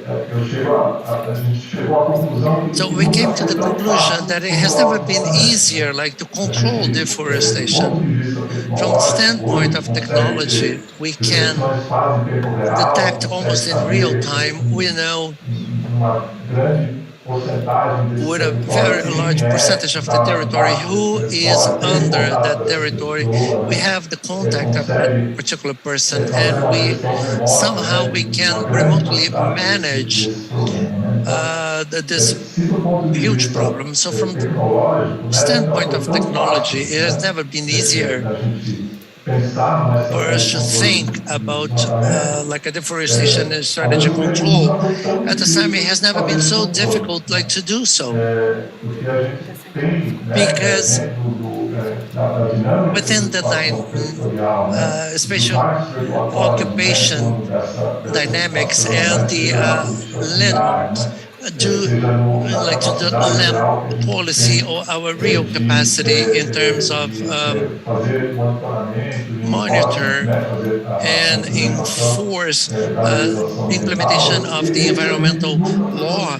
It has never been so difficult. So along with this conjuncture, like macroeconomics, that led us to I imagine that we are at the end of the cycle of overvaluation of the commodities that help this process to happen. So from the point of view of innovation and the tools that we have to manage the territories, what I know is what is connected to the agriculture sector. This is what I follow closely. But I believe that it applies to other analysis dimensions that we may have in the economic area or health, all the areas that lead to incredible technological innovation that enable us to have like management tools very precise, very contemporary. We now can have like a well-calibrated models that answer like we can monitor very accurately many different things, but at the same time on the side of how this territorial occupation happens, so we are having like a return of a microphone. Thank you. So it has never been so difficult to do so. So on one side, we have the composition of this degradation of the environment that is going to be applied very strongly on the other side. So I don't know if I've answered the question, but that's how I understood it. Thank you, Professor Gert. Dr. Berdeguer, would you like to say anything related to what Professor Geron said? I don't know if I got the question right, but I believe that it's a key topic when we talk about like territorial innovation. This is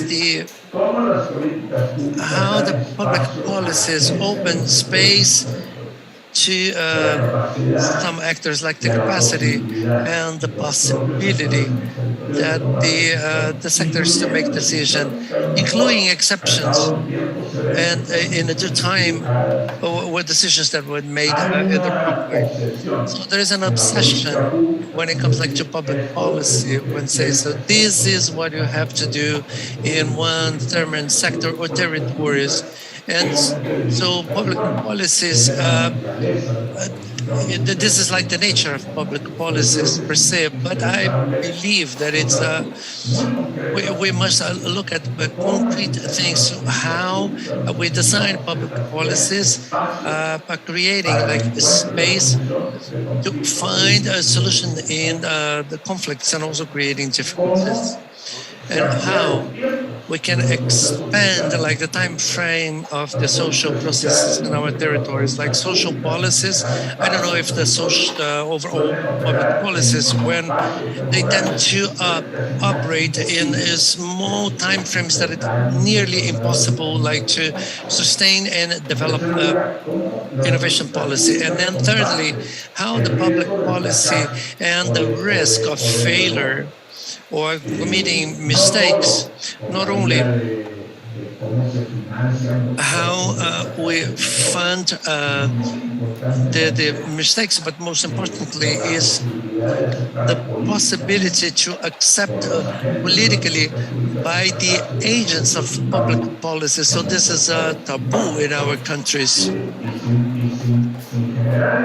And generally speaking, if it would be very difficult for us like to have like public policies that really foster like a social innovation in the territories. And if we've learned something related to the territories in this 12% that actually achieve like the win-win-win. So how we can create like transformative social conditions, and it demands a lot of time, space, and opportunities for experiments.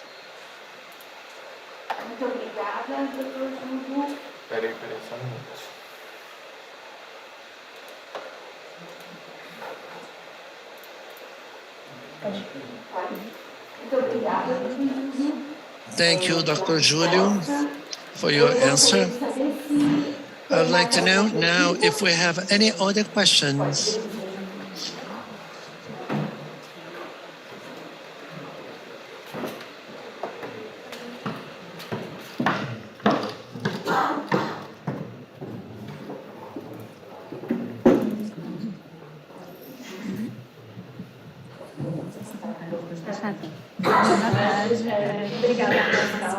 Good afternoon. Thank you very much for your lectures.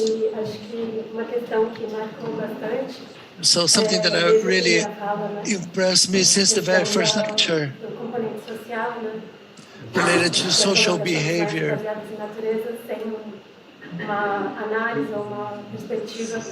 And we do have a perspective related to nature-based solution.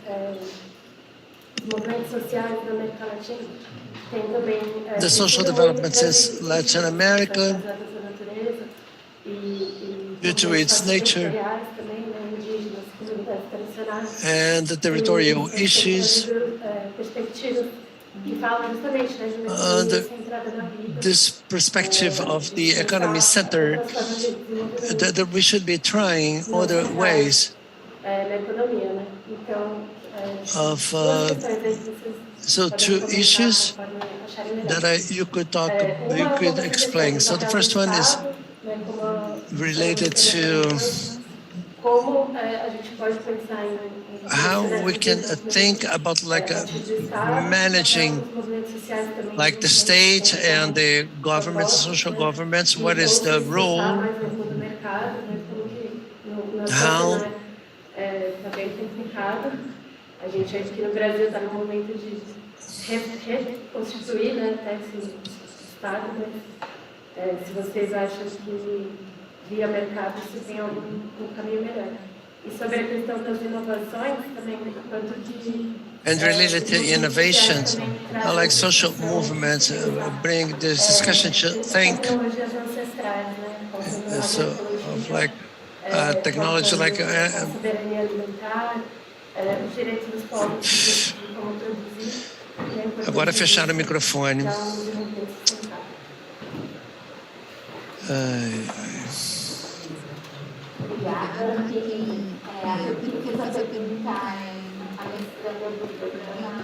Thank you. Mariana Rago has asked the question. I will now give the floor to Professor Gerd and to Dr. Julio. Whoever wants to begin may begin. Yes, let us talk about this vision.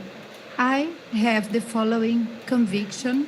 I am deeply convinced that the only spatial dynamics that usually are successful, leading to broader spaces and sustainable development, are those that somehow are able to connect to the markets. I do not mean to say the markets are the only actors or they are the only essential ones in the spatial dynamics. This is not what I think, but I believe they are decisive and also connected to public policies, state policies, but I believe that many times we are mistaken when we try to promote spatial dynamics that are not coherent and some ways of establishing market processes without sustainability. The spatial dynamics that depend only on public assistance or social movements do not have sustainability with time. So we need social development. Without that, we do not have social transformation. And of course, we need public policies.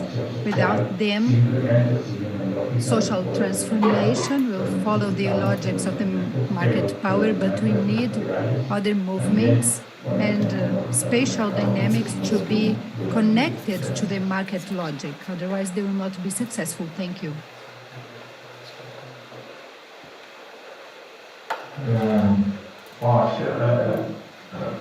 Well, this question mentions something very important. For example, if we try to make an analysis of this diagnosis of the hunger geography mentioned by José de Castro, and the many forces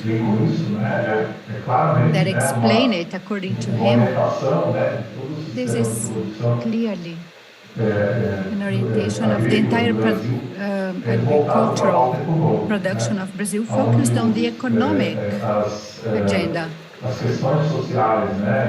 Social matters and internal issues of Brazil were not really taken into account here.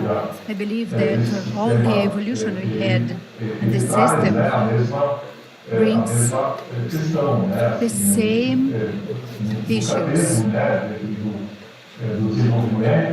We never had the Brazilian agricultural development,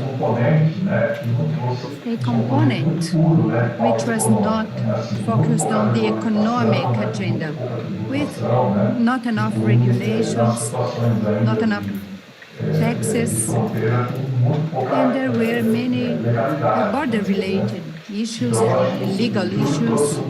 So Julio mentioned a very important point here.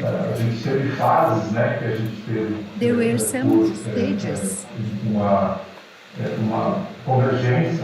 where we had a convergence of actions and public policies, many of them coming from social movements.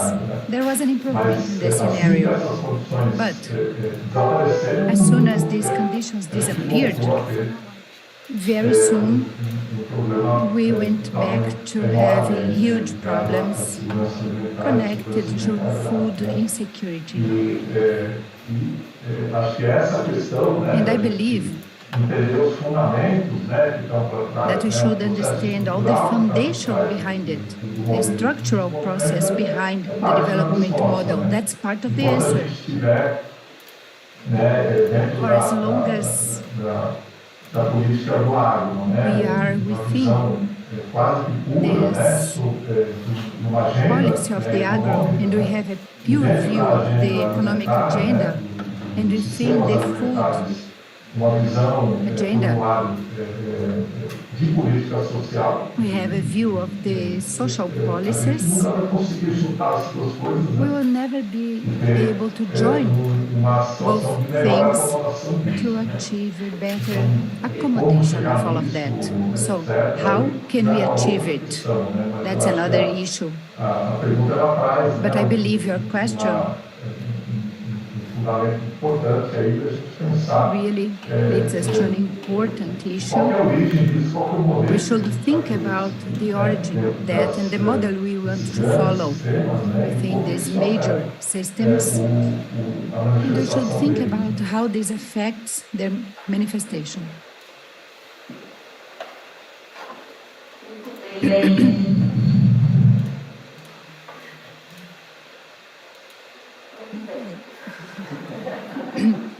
Very well. So, we still have 3 minutes to go. I believe we can close today's event now. Once again, I would like to thank our speakers for being here, for their participation. They gave us different perspectives, and they brought the complexity involved in spatial planning. I'd like to thank all those who are here at the auditorium, and I'd like to thank all of those who are following us on the YouTube channel. Now we will have a 30-minute break, and then we have the third panel of our seminar. So thank you very much, everyone, okay?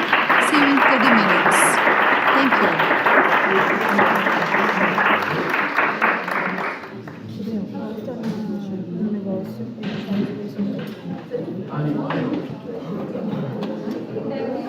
Na live, bota na live.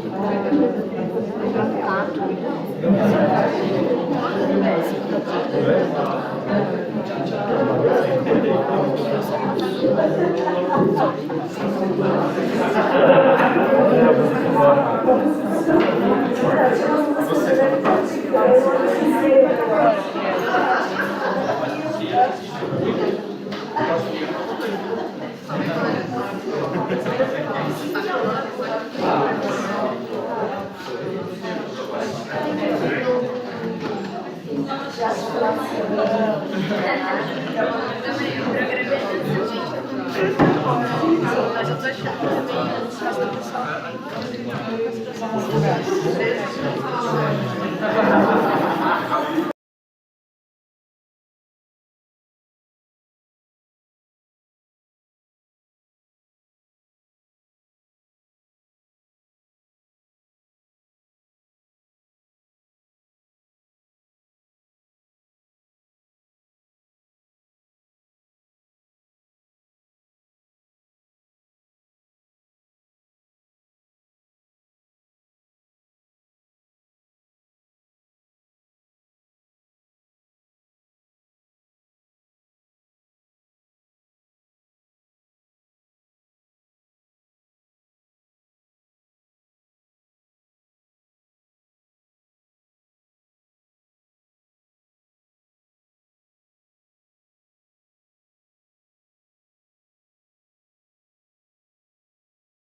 Vocês precisam que avise alguém?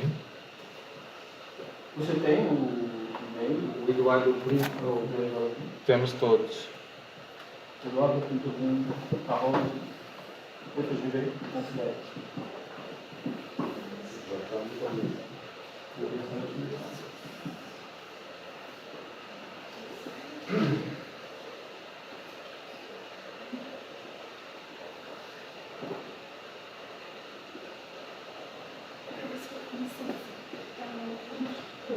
Você tem uma sessão de imagem, você clica nisso, e se você preencher aqui em cima também, e eu queria que essa pastinha é um kitzinho com algumas coisinhas da UFABC e o QR Code para o nosso grupo.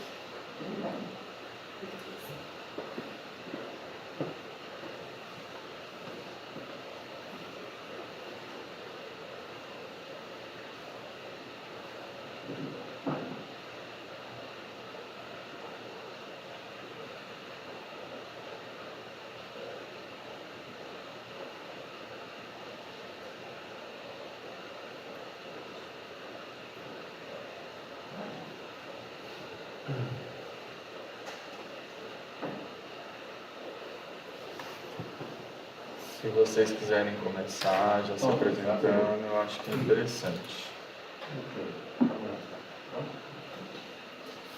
Ok, vamos começar então. Boa tarde a todos e todas, tanto os que estão presentes aqui, quanto os que estão acompanhando pela internet, pelo YouTube. E então vamos continuar com as atividades de hoje, a segunda mesa, né, do primeiro dia do nosso seminário, intitulado Governança das Escalas para o Planejamento Territorial. Antes de apresentar os convidados da mesa, eu acho que seria importante para quem nos assiste conhecer o lineamento do debate, da forma em que foi proposta pelos organizadores. Então, o problema das diferentes escalas que assumem o planejamento territorial enquanto política pública é um tema complexo e, ao mesmo tempo, recorrente na literatura especializada. Por um lado, abrange questões relacionadas com a organização institucional do Estado, com o federalismo e suas diferentes instâncias de governo e níveis de decisão. Por outro, colocam-se em pauta as diversas capacidades e modulações que articulam as redes de atores, institucionais ou não, nos recortes territoriais que constituem objeto de planejamento. Essa mesa tem por objetivo refletir sobre os desafios que transcendem a construção técnica das políticas, que tem a ver tanto com a coordenação intergovernamental como com pactuações interfederativas, cooperação e participação da sociedade civil em cada um dos níveis de decisão.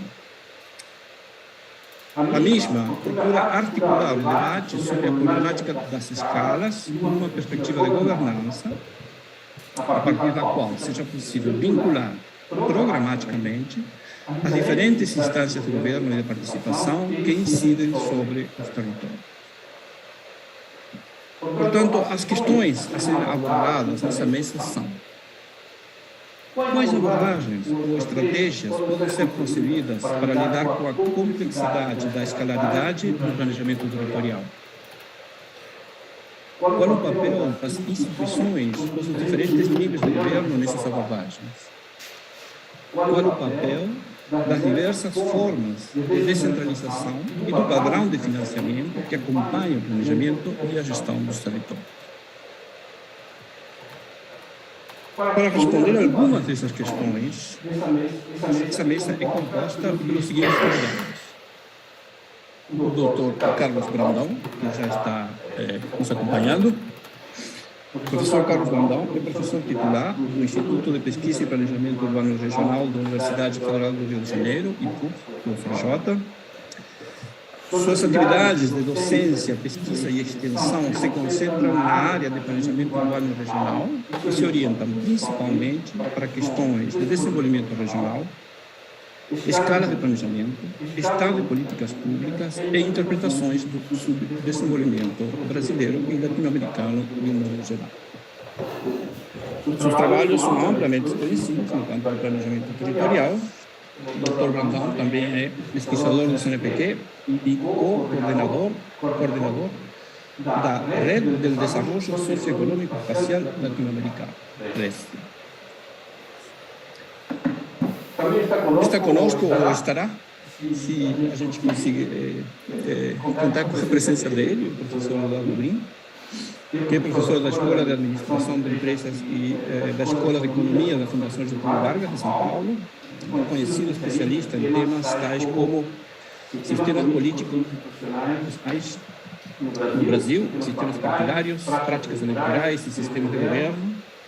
Também é pesquisador de referência em assuntos relacionados com o federalismo e as relações intergovernamentais, com ênfase na gestão municipal e suas demandas de capacidades estatais, nas áreas de finanças, gestão de pessoas, transparência, controle, auditoria e avaliação de políticas públicas. O Dr. Eduardo Brim é também pesquisador do CNPq e do Centro de Estudos de Administração Pública e Governo da Fundação Getúlio Vargas, de São Paulo. Também temos o professor Jeroen Klink, que é professor do Programa de Pós-Graduação em Planejamento e Gestão do Território da Universidade Federal do UFABC, meu colega da gente. Suas atividades de pesquisa se concentram em temas de governança metropolitana, economia urbana, dinâmicas imobiliárias e financiarização da produção do espaço urbano. Vale destacar que o professor Jeroen possui uma ampla experiência no âmbito da gestão pública, foi secretário de Desenvolvimento Econômico da Prefeitura de Santo André e no desenvolvimento regional do ABC Paulista, em particular no âmbito do consórcio e da Agência de Desenvolvimento Econômico do ABC. O Dr. Jeroen também é pesquisador do CNPq e coordenador do Laboratório de Estudos e Projetos Regionais de PUC da UFABC. E também temos a presença da doutora Ana Cristina Fernandes, muito obrigado por estar aqui presencialmente, que é professora do Programa de Pós-Graduação em Geografia da Universidade Federal do Pernambuco. Suas pesquisas concentram-se na área de Geografia Econômica, principalmente nos seguintes temas: Geografia Política da Inovação, Sistema Territorial de Inovação, Dimensão Espacial do Progresso Técnico, Desenvolvimento Político Urbano e Regional, Desigualdades e Polarização Espacial, Crise de Acumulação, Tecnologia e Território. A doutora Ana Cristina foi professora visitante da Universidade Federal do ABC, é também pesquisadora do CNPq e líder do grupo de pesquisa em Tecnologia e Inovação do Território no Programa de Pós-Graduação em Geografia da Universidade Federal do Pernambuco. Feitas as apresentações, daremos início aos trabalhos. Como vocês veem, tanto o professor Brandão quanto o professor Brim vão participar online. Digamos, na ordem das apresentações, que me parece que seja a sequência